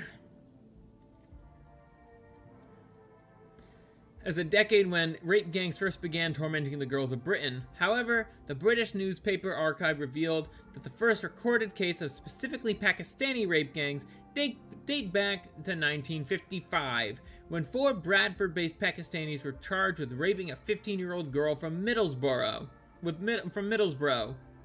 This was soon after former colonial subjects from the subcontinent, as much as the Caribbean, became eligible to enter the UK in non-trivial numbers under the British Nationality Act of 1948. What began as singular and small-scale instances became systemic and industrial over time. These horrific crimes have only escalated in recent decades, especially following Tony Blair's 1997 victory and the start of orchestrated mass immigration. You know, the Great Replacement. I don't trust Rupert Lowe. I hope he does something, man. I actually hope he does something. He would actually, like, if he did something, I would be like, you know what? Props to you. Props to you. You're actually doing something. It most likely won't. Sorry to be pessimistic, but most politicians promise a good thing, but never put it into practice. This current admin, for example. Yeah, I worry about that too. What would happen? Because already, he is starting to, like, it's like, hey, I don't mind multiculturalism as long as they assimilate. Some people are saying he's saying that to appease the more moderate crowd, trying to appease, get them to vote for him. But it's like, you really can't be saying stuff like that when you've posted this. All rapists from Londonistan should be put through a gauntlet with prison inmates. Cut their sentences for every rapist yeeted in a horrible manner.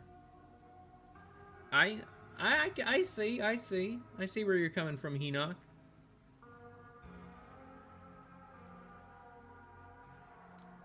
But yeah, I want to see this actually take place.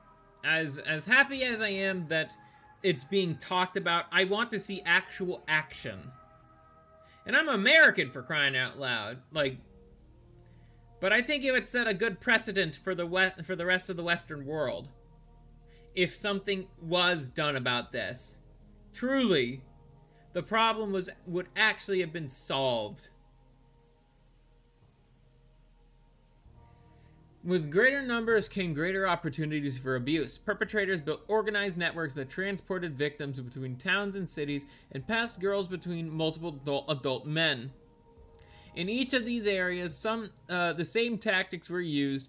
Girls as young as 11 were targeted with gifts, alcohol, and drugs, collected in taxis from school gates, care homes, and streets, and taken to houses, flats, restaurants, and hotels, and then raped repeatedly by groups of men, passed between perpetrators, trafficked across country lines, and in many cases impregnated or forced into abortions.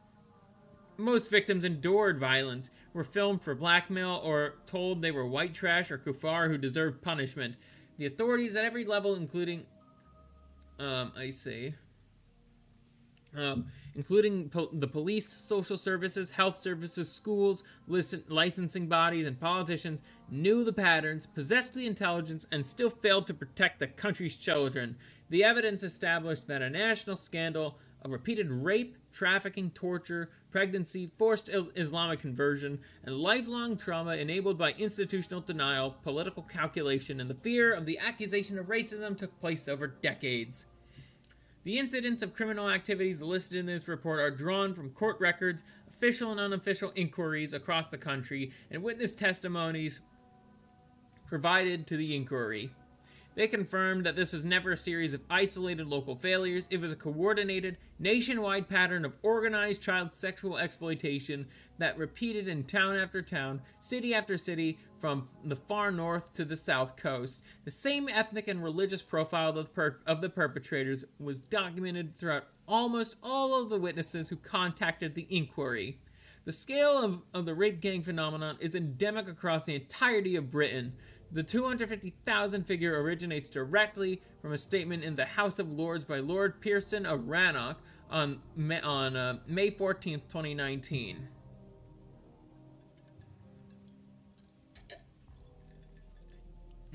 Sorry.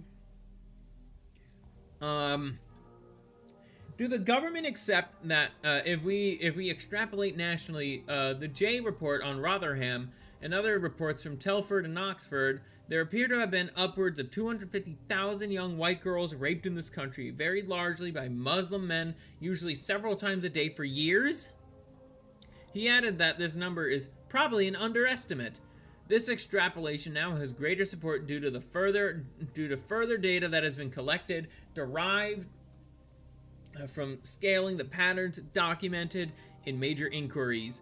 Rotherham, in 2014, at least 1,400 girls abused between 1997 and 2013, with some updated estimates exceeding this. Perpetrators were overwhelmingly Pakistani Muslim men.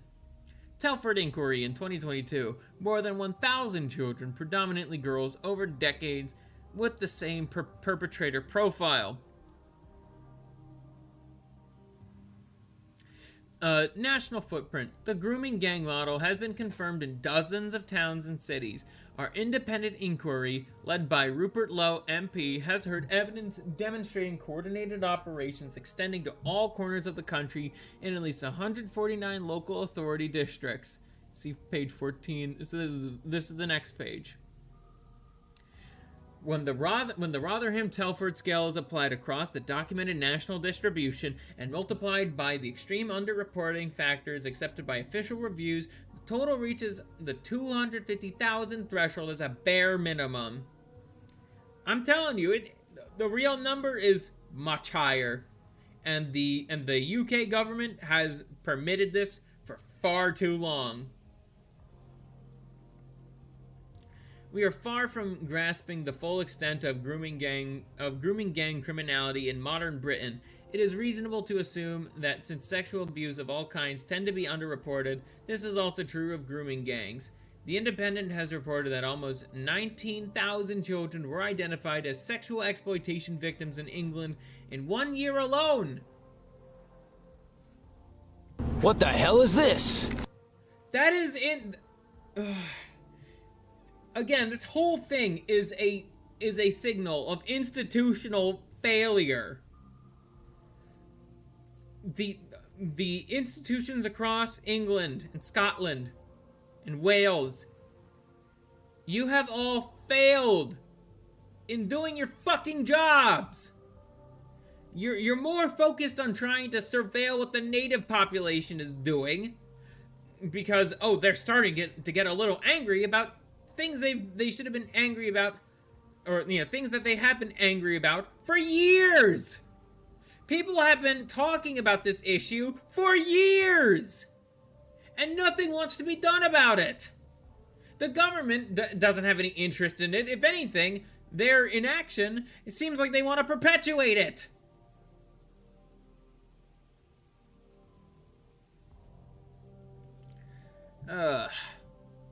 Despite the reluctance of state actors to name or tackle a problem of rape gangs, after decades of abuse,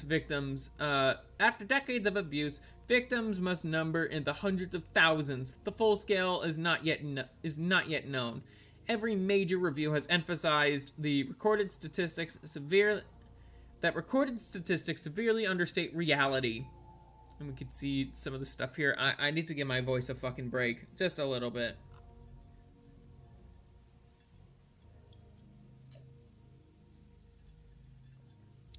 So this is the map.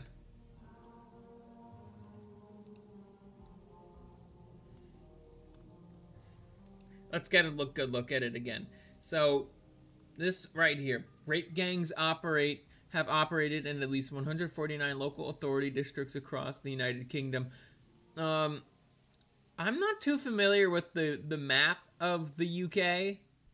I definitely could tell these red areas are probably more like urban areas. Well, yeah, the ball worshippers who run the institutions. That's what I'd say, Enoch. The scale, the tactics, the perpetrator profile, and the systemic inaction were almost always identical everywhere. Britain did not face dozens of separate local scandals. It faced one national scandal that the state allowed to grow for decades. London. Oh wow, we're going to London. London stands exposed as the epicenter of institutional denial in the grooming gang scandal. While northern towns faced public inquiries after the truth emerged, the capital maintained a wall of silence for years. The mayor of London, Sadiq Khan, has repeatedly insisted there were no grooming gangs operating in the city. Yeah, gaslighting. Yeah, we love to hear some good gaslighting now, don't we? As our inquiry heard from Susan Hall, leader of the Conservatives in the London Assembly, the rape gang phenomenon is in fact endemic within the capital. After challenging Khan about the presence of such gangs in London, Hall was inundated with calls from women and girls purporting to be victims of their predation. Khan describes evidence from whistleblowers as malicious and politically motivated. Gee, I wonder why that would be the case. I wonder why you'd think that. Does this have something to do with your people and their ability to stay in the country? I wonder. And yes, I think Londonistan should be purified by holy fire.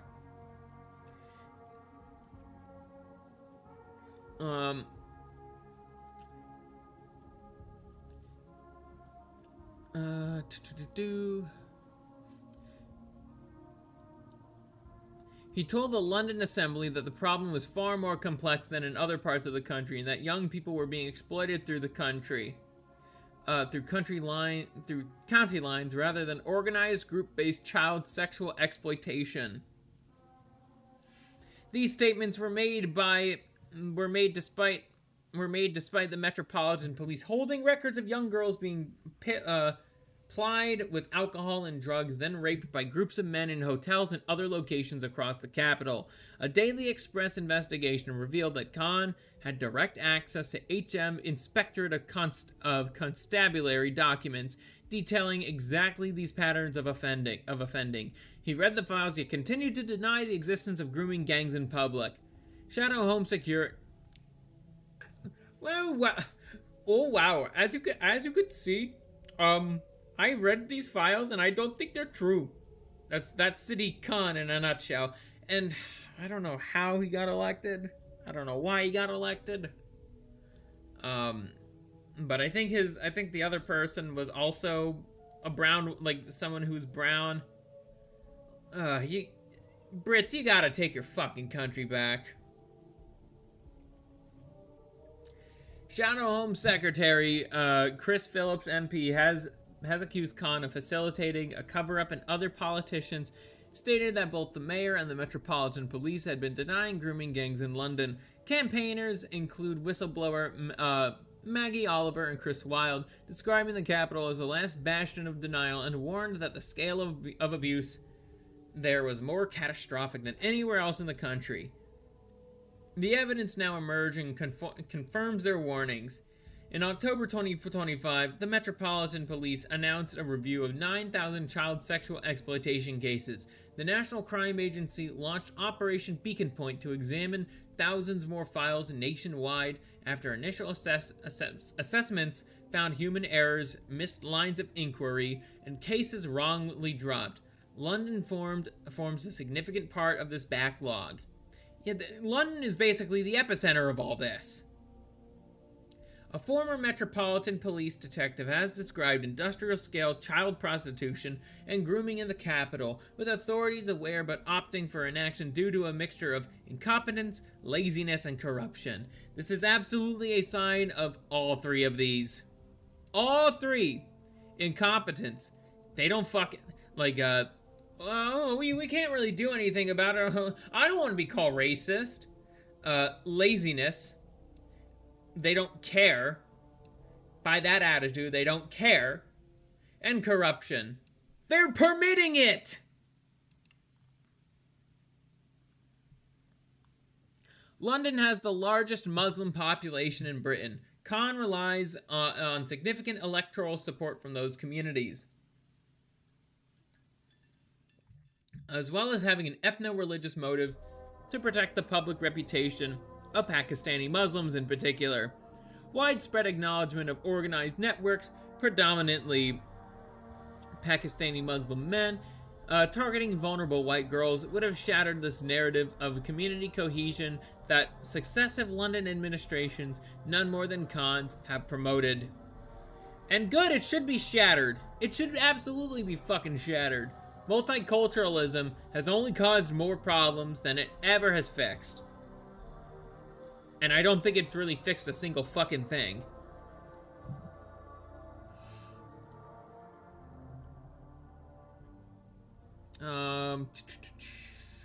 Where was I?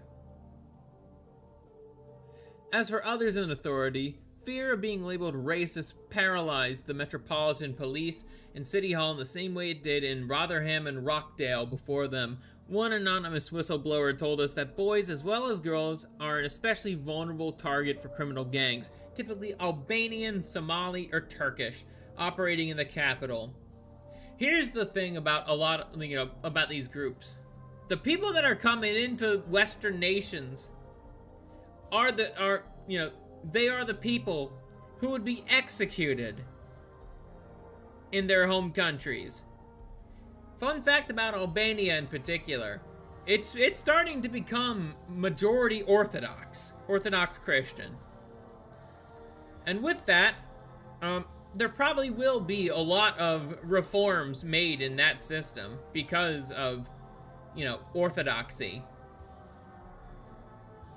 Yet the relevant bodies still refuse to collect data on ethnicity, willfully rendering themselves blind to the very behavioral patterns that are supposed to aid law enforcement in pursuit of justice. Let's revive the locomotive industry in London. Let them deal with the tracked invention of England herself. The train, right?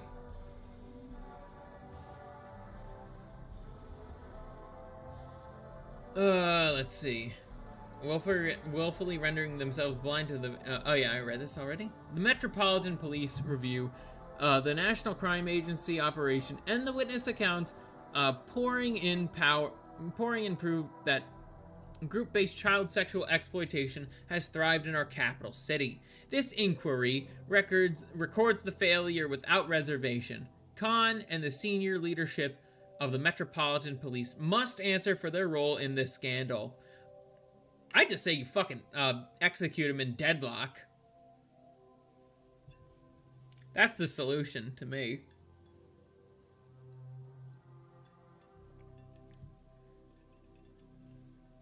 Until the capital confronts the truth with the same rigor now demanded elsewhere, the children of London remain at risk and the state remains complicit.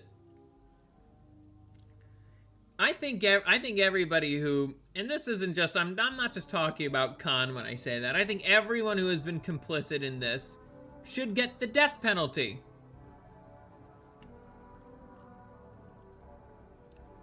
So, but yeah, there goes my chances. I'm probably gonna be forever shadow banned again.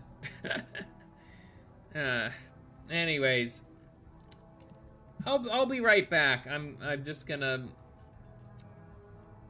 gonna give ourselves some time to prepare for the testimonies. We are gonna be reading some of those. I have to give a warning here. From what I've heard and seen, they are absolutely fucking horrific. Absolutely horrific. So if you are really uncomfortable with like listening to a lot of the stuff that's going to be said, please stop watching the stream. I'm going to tell you this right now. I'm going to tell you this right now. If you're, as much as I would like you to listen so you guys can understand what's actually going on, if you feel really uncomfortable with what's been read so far, I'd suggest dipping out and come back next week. This is gonna get really dark really fast. So I just thought I'd give you a warning. I'll be right back.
Okay, I'm back.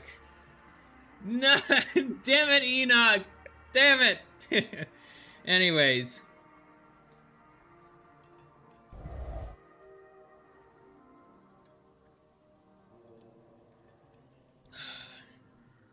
Okay. We can get back to, you know, what we were talking about before. I'm gonna try to not make any jokes. I'm not gonna use any of the soundboard. What are the chances I'm a Mossad agent? Anyways, I have to be in serious mode now, guys. This is some pretty serious shit, and I want to take it seriously. These are real victim testimonies of people. I'm also gonna put on some more fitting music too.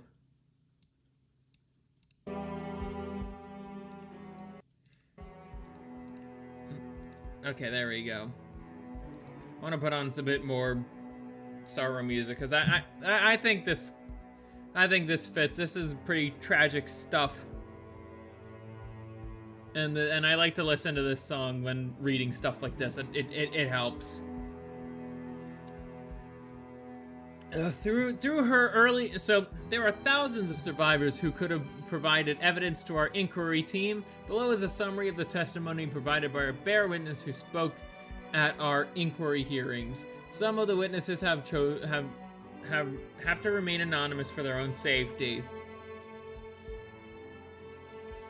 Chloe, throughout her early childhood, Chloe was popular at school, performed well academically, and enjoyed an active social life. Although her parents separated when she was young, she described her early upbringing as relatively stable. Following the separation, full custody of Chloe and her older brother was awarded to their father despite his alcoholism. Her mother, on the other hand, was often absent from her life and became homeless following the separation.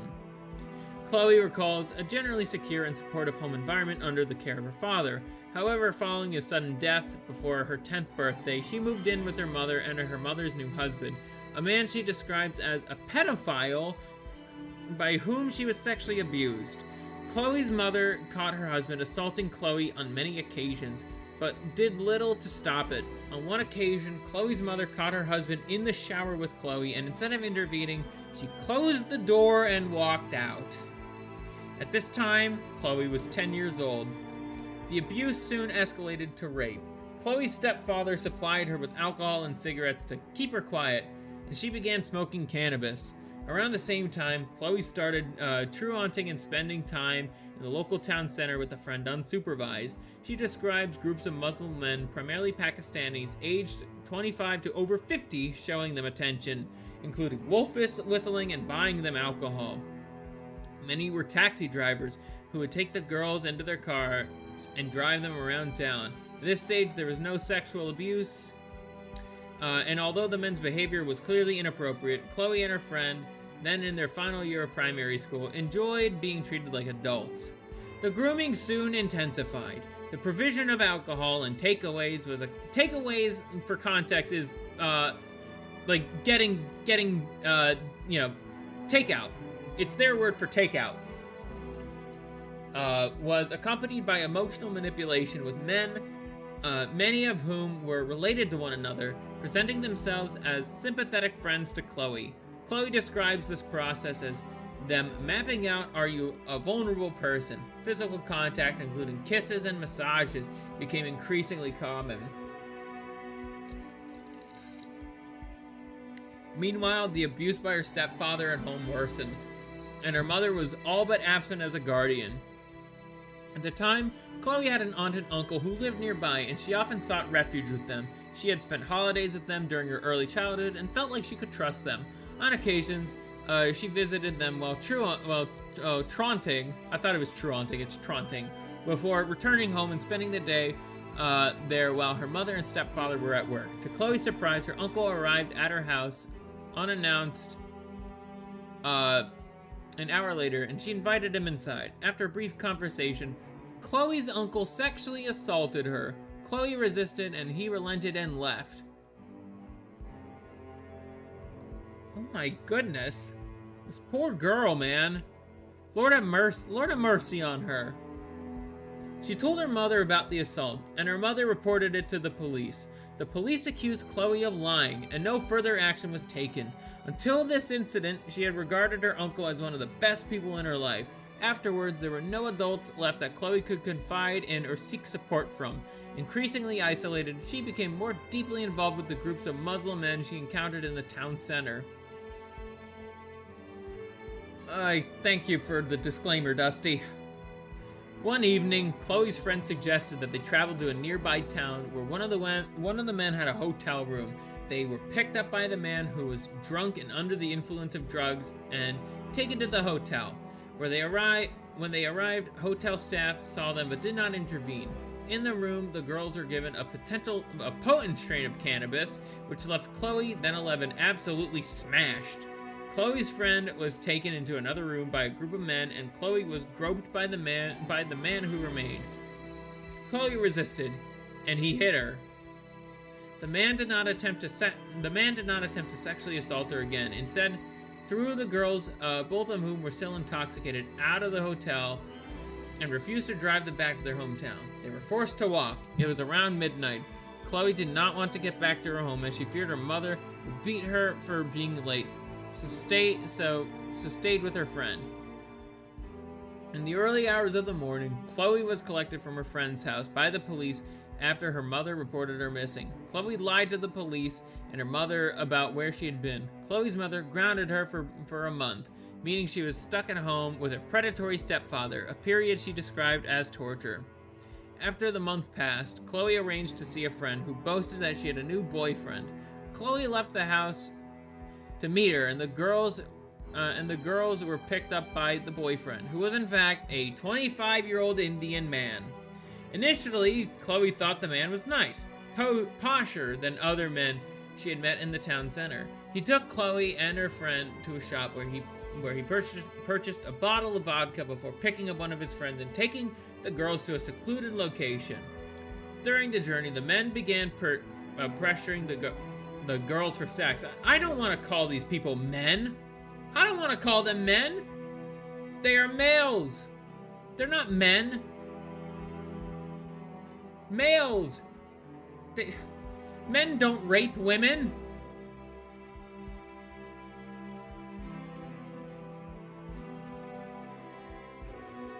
Chloe refused, stating that she was on her period, but the men replied that it did not matter. Night was falling when they arrived, and the boyfriend took Chloe's friend out of the car, leaving Chloe alone with the other man. He proceeded to rape her on the back seat. Yeah, inferiors is a good name for them too, Rexus. He proceeded to rape her on the back seats. This incident took place in 2003. In 2022, Chloe took the two men to court, but neither were found guilty. From this moment, Chloe's life spiraled. At 12 years old, she began drinking heavily, smoking large amounts of cannabis, and taking harder drugs including ecstasy, anything to block it out of her mind. She would drink before school just to get through the day, and her attendance dropped significantly. She and her friend would spend hours in the town center, walking around until somebody picked them up in a car. Somebody bought them alcohol, or somebody gave them drugs. There were times when Chloe would be missing for up to 3 days, during which time she passed between taxis, drugged, abused, and raped. In every case, the perpetrators were Muslims and primarily Pakistani.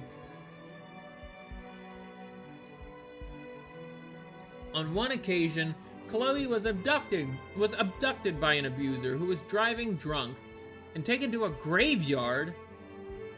He gave Chloe, still 12 years old, whiskey before forcing himself on her and raping her.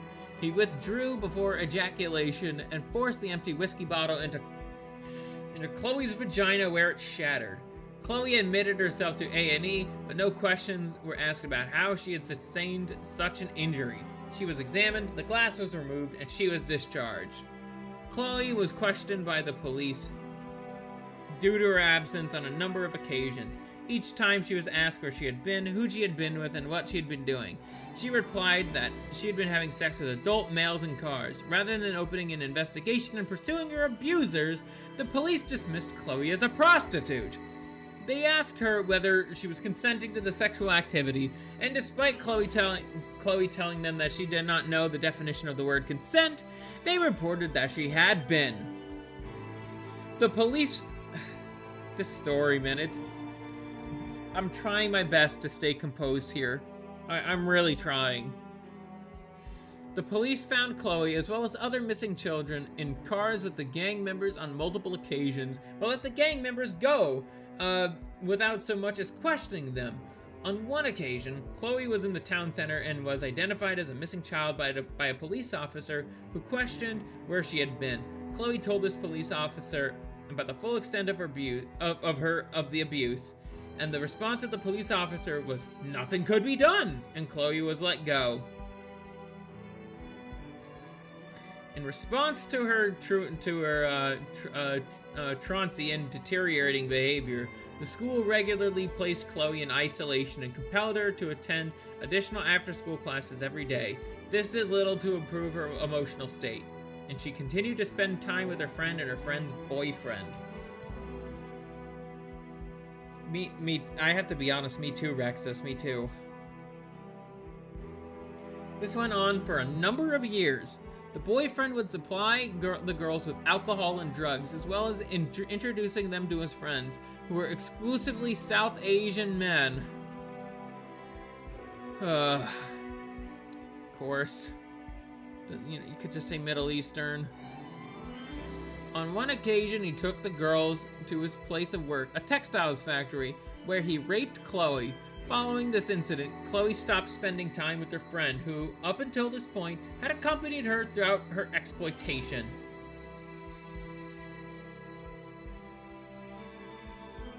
Genuinely, Lord have mercy on all the people who came forward with their accounts of just the horrific things that were done to them. I hope they can find some refuge in you.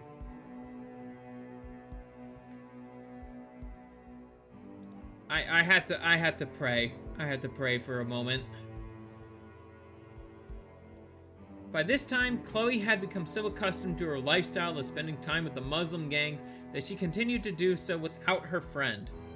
On one occasion, following another late return home, her mother grounded her for 2 months. Fearing further abuse from her stepfather, Chloe walked to a nearby social services office while her mother was at work and reported him.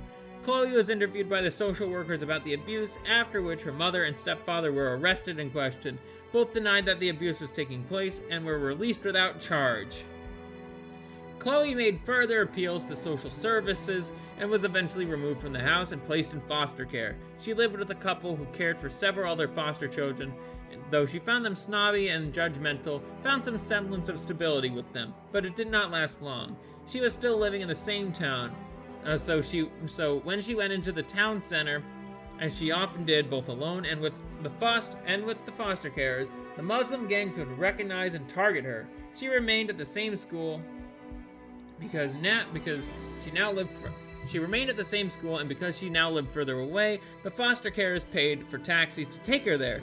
She would ask the taxi drivers to drop her near the school rather than attempting to walk to one of the neighborhoods where the Muslim gangs spent their time. The gangs would take her into their taxis, ply her with drugs and alcohol, and sexually abuse her. Around the age of 13, Chloe disclosed to social services that she was being sexually abused by gangs of Muslim men. In response, social services did not intervene, but rather talked to Chloe about contraception and sexual health. Smart thinking there, social services. That totally did something. One social worker started regularly taking Chloe to a sexual health clinic where she was diagnosed with chlamydia in her throat and vagina, gonorrhea, genital warts, and pelvic inflammatory disease. Neither the social workers nor the clinic staff questioned or reported this. The police were aware of Chloe's activities, but instead of targeting those responsible for her abuse, they routinely failed to question them, let alone pursue further action. When Chloe was found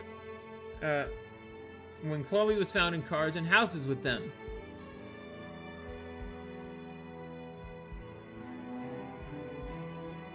Chloe was soon moved to a different foster placement with a far more protective carer. On one occasion, a gang came to the foster home searching for Chloe, and the carer fought them in the street to protect her.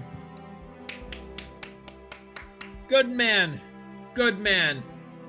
That is a man protecting your family. Foster family or not.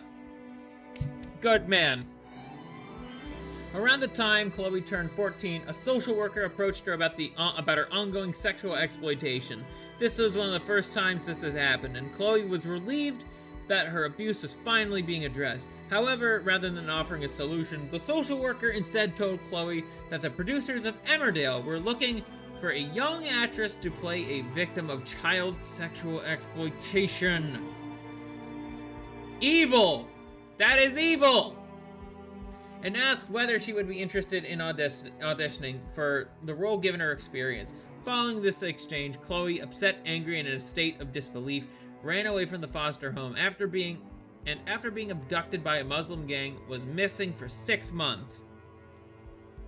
Over this period of time, she was trafficked across the length and breadth of Britain. She was taken to house after house and raped and abused by guy after guy after guy after guy after guy after guy. The men who abused her paid money to the gang, which treated her as little more than a commodity. She was reported missing and her photograph was shown on TV. Her abusers are marked on this. You're that girl off the TV that's missing. But her whereabouts are never reported to the police. Chloe described a cycle of grooming, rape, and drugs and alcohol abuse. This went on until eventually she was located by the police. When the police found her, she was in a car with a South Asian Muslim man. This man was let go without charge, and she was returned to her mother's house. Chloe's relationship with her mother had completely broken down by this point. So she continued to run away, and her psychological state deteriorated further, following another period of grooming and sexual exploitation by a Muslim gang. Chloe was taken into police custody and transported to a secure unit at a children's home. She described the home as being like a prison. Every aspect of her life was controlled and surveilled, and she was routinely subject to bodily examination, including full cavity searches. That's fucked. Chloe found the experience highly traumatic. She remained there for 9 months. By the time she was almost 15, social services determined that she was well enough to be released, and she was placed in foster care not far from where she had been living before.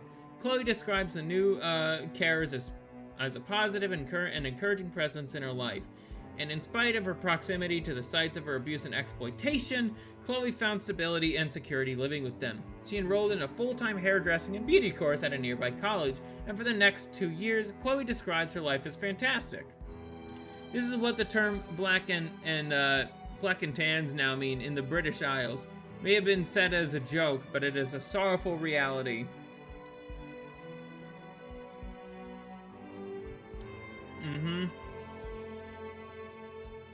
As Chloe approached her 18th birthday, social services notified her that the foster care would soon end. They identified a house for her, and after parting ways with her carer, she moved in and got a retail job to support herself. Despite having little experience of taking care of herself, Chloe's life remained generally stable throughout this period. Eventually, Chloe re-established contact with the friend whom she had been abused with as a young child. She invited her over to her house, and when she arrived, she was accompanied by a group of Muslim men, all of whom remembered Chloe from past abuse.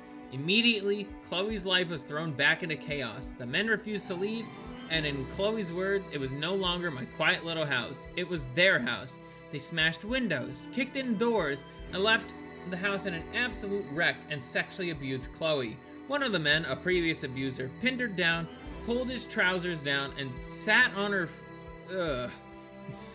face, orally raping her on her own sofa as the rest of the gang watched. Chloe returned to drugs and alcohol to cope.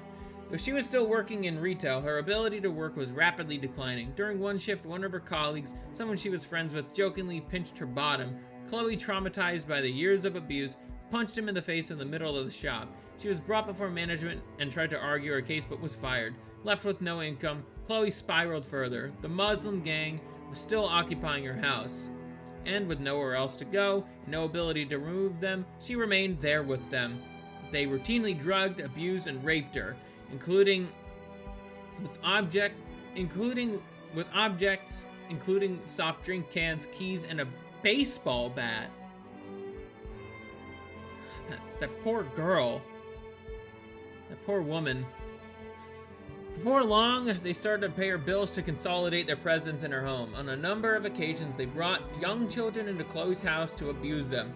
Chloe recalls a number of occasions when boys under the age of 18 from the Muslim community were pressured and bullied by their older friends and relatives into raping her. Chloe was forced to commit crimes, including insurance fraud and the holding of drugs. On one occasion, she contacted the police to report an assault that was taking place in her house, and when they arrived, Chloe was threatened with arrest rather than the gang members, as the property was registered in her name. On one evening, an associate of the gang from a neighboring town arrived at the house, a notorious sex trafficker. He soon began taking Chloe to bars and nightclubs in the surrounding area. There he would spike her with heroin before handing her over to men who sexually assaulted and raped her. Chloe became addicted to opiates and her health deteriorated rapidly. She became anorexic, just weighing 5 stone at the age of 18. I gotta look up that number real quick. How much is 5 stone in pounds? Holy shit. She's 70 pounds. 70 pounds. 5 stone is 70 pounds.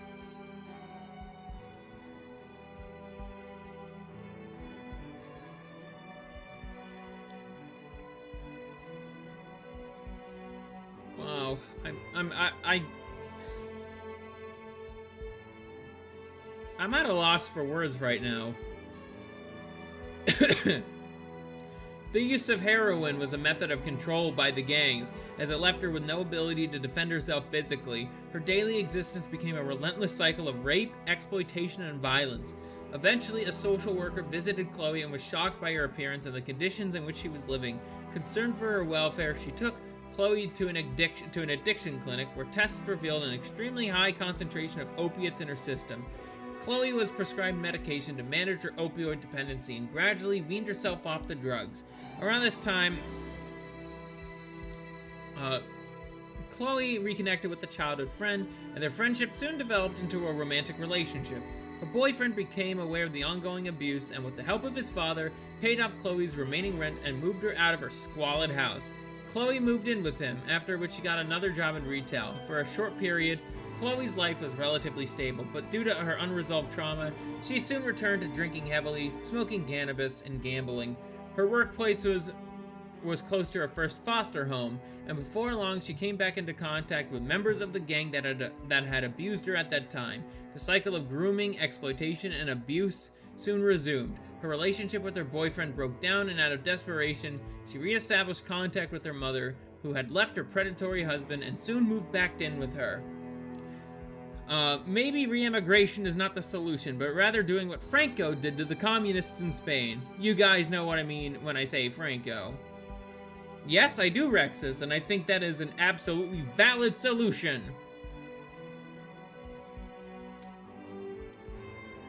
One night, Chloe was out with members of the gang and drinking heavily. Upon her returning to her mother's house, her mother reported her to the police. The police arrested Chloe while she was changing into her pajamas, and she was taken to the police station drunk and half naked. She was kept in a cell until 2 a.m. the following morning, at which she was released. They did not provide her with any clothes or transportation back to her mother's house. She tried to contact her ex-boyfriend, but he did not respond. Chloe, then 19, was left stranded. She wandered around the neighborhood for several hours before encountering a gang member who had previously abused her. Cold and desperate, she got into his car and for the following weeks was trafficked across the country. Eventually, Chloe identified a new house to move into. Despite their dysfunctional relationship, her mother agreed to sign the rental agreement as Chloe's guarantor. As Chloe, then without income, knew she would not be able to afford the rent.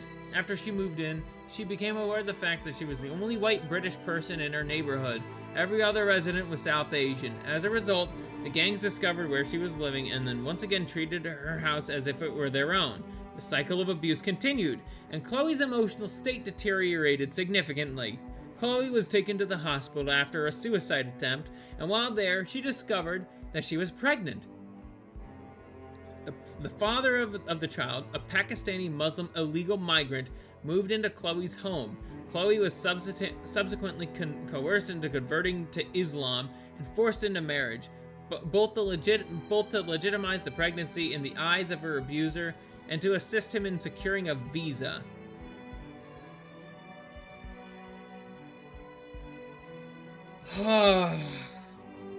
Institutional failure. This is also a failure of the legal system too. Just to let you know.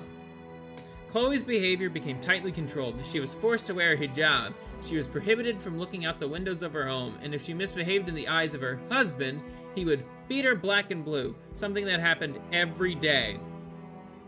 Chloe's child was born with multiple health problems, including a defective kidney, due to the deterioration of Chloe's womb as a result of the sexual abuse.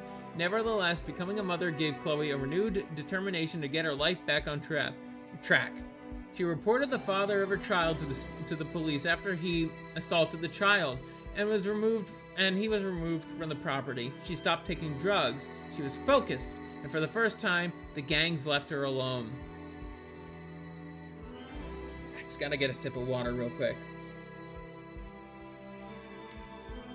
One evening, she went out with a friend who lived across the road. Chloe, now a mother, did not drink heavily, but her friend became heavily intoxicated.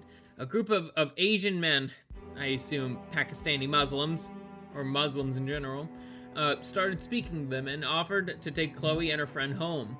Chloe was suspicious of them, but for the sake of her friend, agreed. Instead of taking them home, however, they were taken to a hotel. Chloe, who was not drunk, protested and encouraged her friend, who was paralytic, to leave with her. Chloe warned her friend about what she suspected was going to happen, but her friend refused to leave. Chloe, thinking of her daughter and seeking to protect herself, reluctantly left without her. The following day, Chloe's friend told Chloe that she had been raped by the men. The incident represented a turning point in Chloe's life. She decided that she needed to leave her hometown for good and get away from these Asian men, far away from these Asian men as possible. By chance, she reconnected on Facebook with a man she had known in her early childhood, an old colleague of her mother who she describes as one of the only adult men in my life who never harmed me or treated me badly. She told him about everything she had been through and her desire to leave. He lived in Scotland and she was invited to visit him for the weekend, which she did. After returning home, she sought support from Women's Aid, who managed to secure her a property in Scotland. With nothing but her daughter in a small bag, she left her hometown, leaving a lifetime of abuse and exploitation behind, and moved to Scotland, where she resides to this day. Chloe personally knows at least 20 other girls from her area who were predated on by the Muslim gangs who abused her. The pattern was always the same: grooming, drugging, trafficking, abuse, and rape.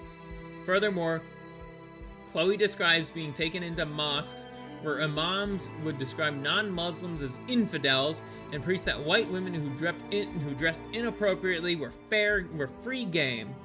Chloe believes that the local police services, NHS, and government were all fully aware of what was happening, including the racialized nature of the crimes, but they did not intervene for two reasons: because they could not be bothered with the paperwork, and because they did not want to be seen as racist. Chloe blames these bodies and the majority and the major push for diversity for her abuse. Chloe says that if I can just save one more child, girl or boy, from going through any of this, then I've done my job. Do you know how many men abused you over that period, if you had to guess? And Chloe said, hundreds, hundreds and hundreds and hundreds. Okay. I think we're gonna read... Okay, I need to take a little bit of a break here. This was a lot. This next one is shorter, and then we'll cap it off here. But I need to take a little bit of a break. I really do. I'll be back in a few minutes.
Okay, I'm back.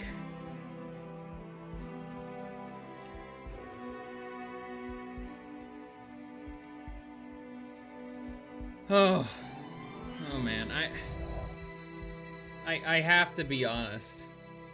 That was like, that was gut-wrenching.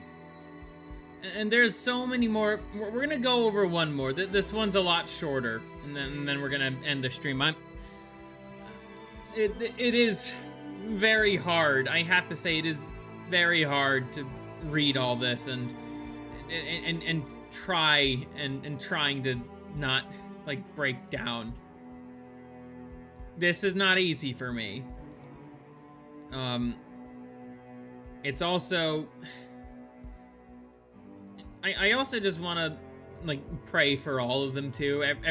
Everybody who, you know, everybody who has said something, everybody who hasn't said something, or feels like they're scared to say something about this. I want to say, I want to pray for them, man. I have this overwhelming urge to just pray for them. I'm gonna do that right now.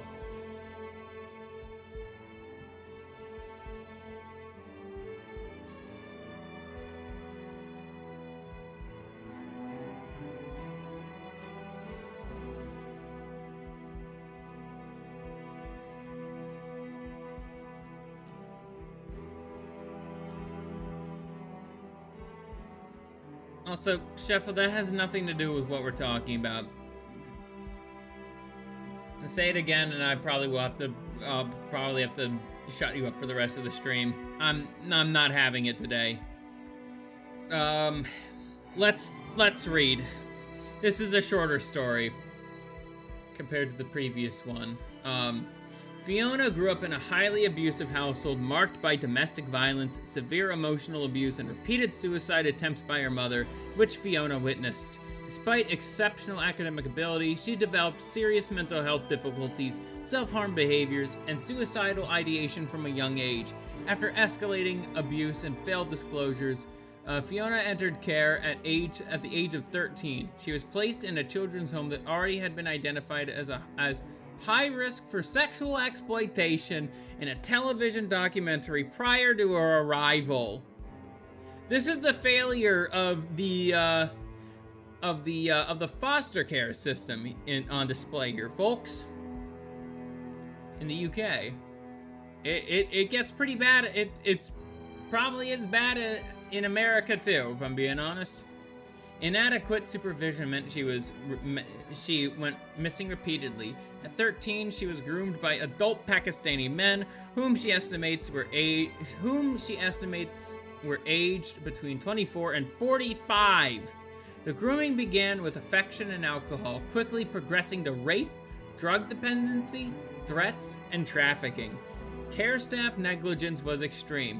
Abusers would sit in cars outside, waiting for the girls, openly converse with staff, and even phoned the home to inquire about them. One care worker told Fiona's mother that her boss had described recording the men's car registrations plate as above her pay grade, warning that she would lose her job if she did so. Fiona believes that staff were aware of what was happening but felt powerless to stop it, rather than being actively complicit. Nevertheless, the children's home received £5,000 per week to care for her and failed miserably. Fiona suspects the management avoided proper investigation for fear of being labeled racist. That is I'm gonna repeat myself here. That is like the greatest. It's also the dumbest sin, quote unquote, because it's not. Let's be real, it's not.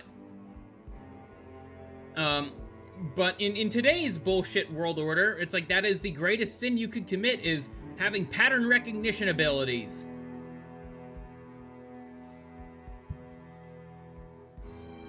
Only the police took any formal action, issuing harboring notices to the men. Official warnings stated that they had no permission to associate with contact or house a vulnerable child. However, no further action followed. When Fiona's mother called the police to report her daughter missing and mentioned a history of abuse by Asian men, we all know what they mean by Asian, the call handler told her, "You can't describe them as Asian men because that's racist. You should just be glad your child is being taught a different culture." I spit on that culture! On one occasion, a police officer returned Fiona to the house where the abuse was occurring and told the men to have fun with her. Again, I spit on this system! On another occasion, police instructed the abusers that if they could persuade Fiona to sign herself out of care, the police would stop bothering them. The gang then tried to convince her to do so, intending to traffic her to Kashmir. She was only prevented from leaving the country because she did not have a passport. Between 2008 and 2012, Fiona was repeatedly raped by multiple men connecting into organized grooming networks. She was often kept in a house known as a party house, where between 10 and 20 men would attend at one time. On one occasion, she was encouraged to bring her friends because the owner had relatives visiting from Birmingham to celebrate Eid, and expected girls to be there. This could have been prevented if the British didn't forsake the light and love of God for multiculturalism, anti-racism, and post-war mindset of never again. Absolutely correct, Rexus. That is where these problems stem from. Blank slate theology, never again, and the absolute hatred of God.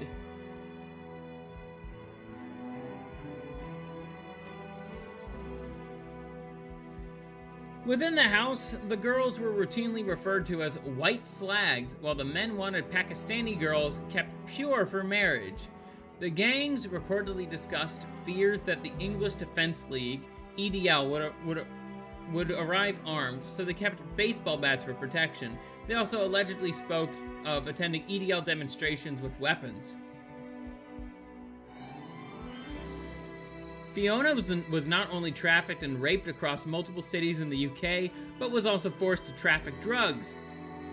Drugs, intimidation, and violence were used to control her. She was made to clean up the knives from the scene of 2 fatal stabbings. She was present during a shootout. Her abusers bragged to her that they had hidden dead bodies in a certain location. A few days later, Fiona recalls the news reporting on a body being recovered from the same location that the abusers had disclosed to her. As a result, threats of violence carried enormous weight. At 14, Fiona was abused by a man named Rambo. He had entered Britain illegally in the back of a lorry, previously castrated in Pakistan as punishment for child abuse. He then fled to the Philippines, where he allegedly attacked multiple women and children with a large knife, the origin of his nickname. Rambo was locked in a room with 2 girls and subjected them to extreme sexual torture. This case illustrated that in some instances, the sexual abuse of children was driven more by humiliation and control than sexual gratification. At 15, Fiona became pregnant while in a mixed-sex care home. Her son was later removed and adopted due to the ongoing exploitation risks. Yet Fiona herself was left in the same dangerous environment.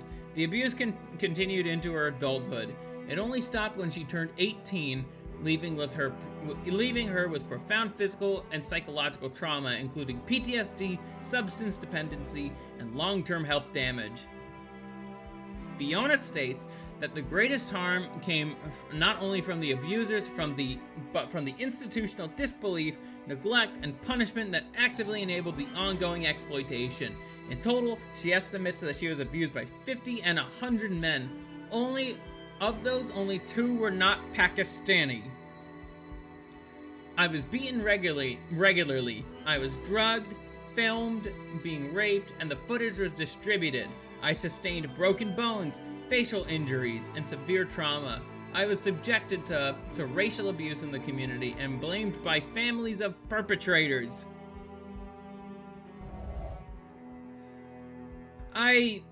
I think that's a good point. I think that's a good stopping point, if I'm being honest. I don't know. I genuinely don't know how much more I could take reading such horrible, like, just horrible events that happened to these women. I have a lot more to go, and I'm gonna try to read through as much as I can. And there is a lot, and it continues. It's the whole thing is 219 pages, and I'm only on page 35.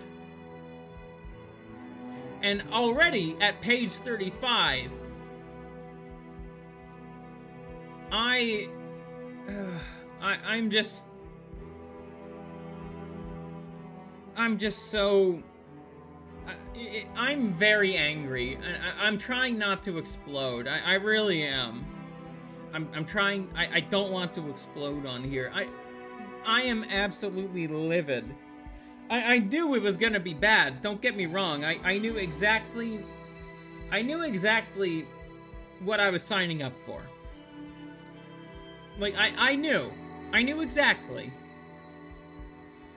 I didn't expect for it to be this brutal. I really didn't.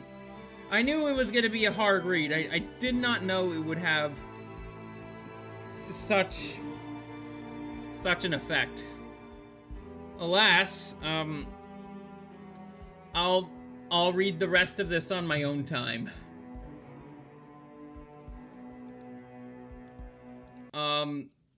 Let's see. I'd like to thank everybody who has, who's been watching the stream. This is not an easy one, but ultimately I think we could reach a conclusion here. I think we could reach a conclusion. This is absolutely 100%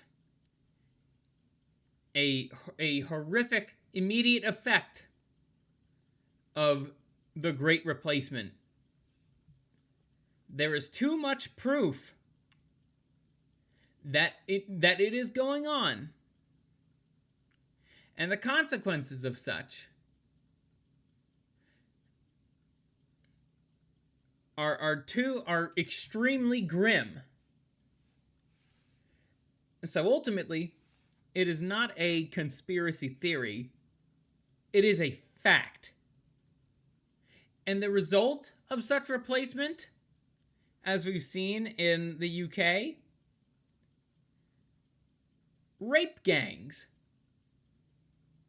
So, I don't want to live in a society like this anymore. I don't. I hope you sleep well. After this, you need a good sleep with a pleasant dream. You need it, especially after this. Good night. Good night, everybody. Good night. This is not an easy stream for me to do. Not one bit. Not one bit, but I think it was necessary. Anyways, you guys have a good night now, alright? I'm going to, think about what I'm going to be doing for next week. I know I'm going to start my playthrough of Doom the Dark Ages. I hope they manage to kind of iron out the issues with that. Because I remember hearing in Synthetic Man's review that, trying to record gameplay in OBS was causing some trouble, but, yeah, I know that's my immediate plan for next week, so you guys get to enjoy one more game playthrough before I have to, really buckle up. Because I think I do think I'm going to be taking that job. Now, that's at least a positive. I could at least end on that. Most of all, Lord have mercy on the people who, I'm gonna repeat myself, but I think it's necessary. Lord have mercy on the people who have came forward and described described their experiences, and have mercy on the people who have yet to speak out on about this. Good night, friends. Good night.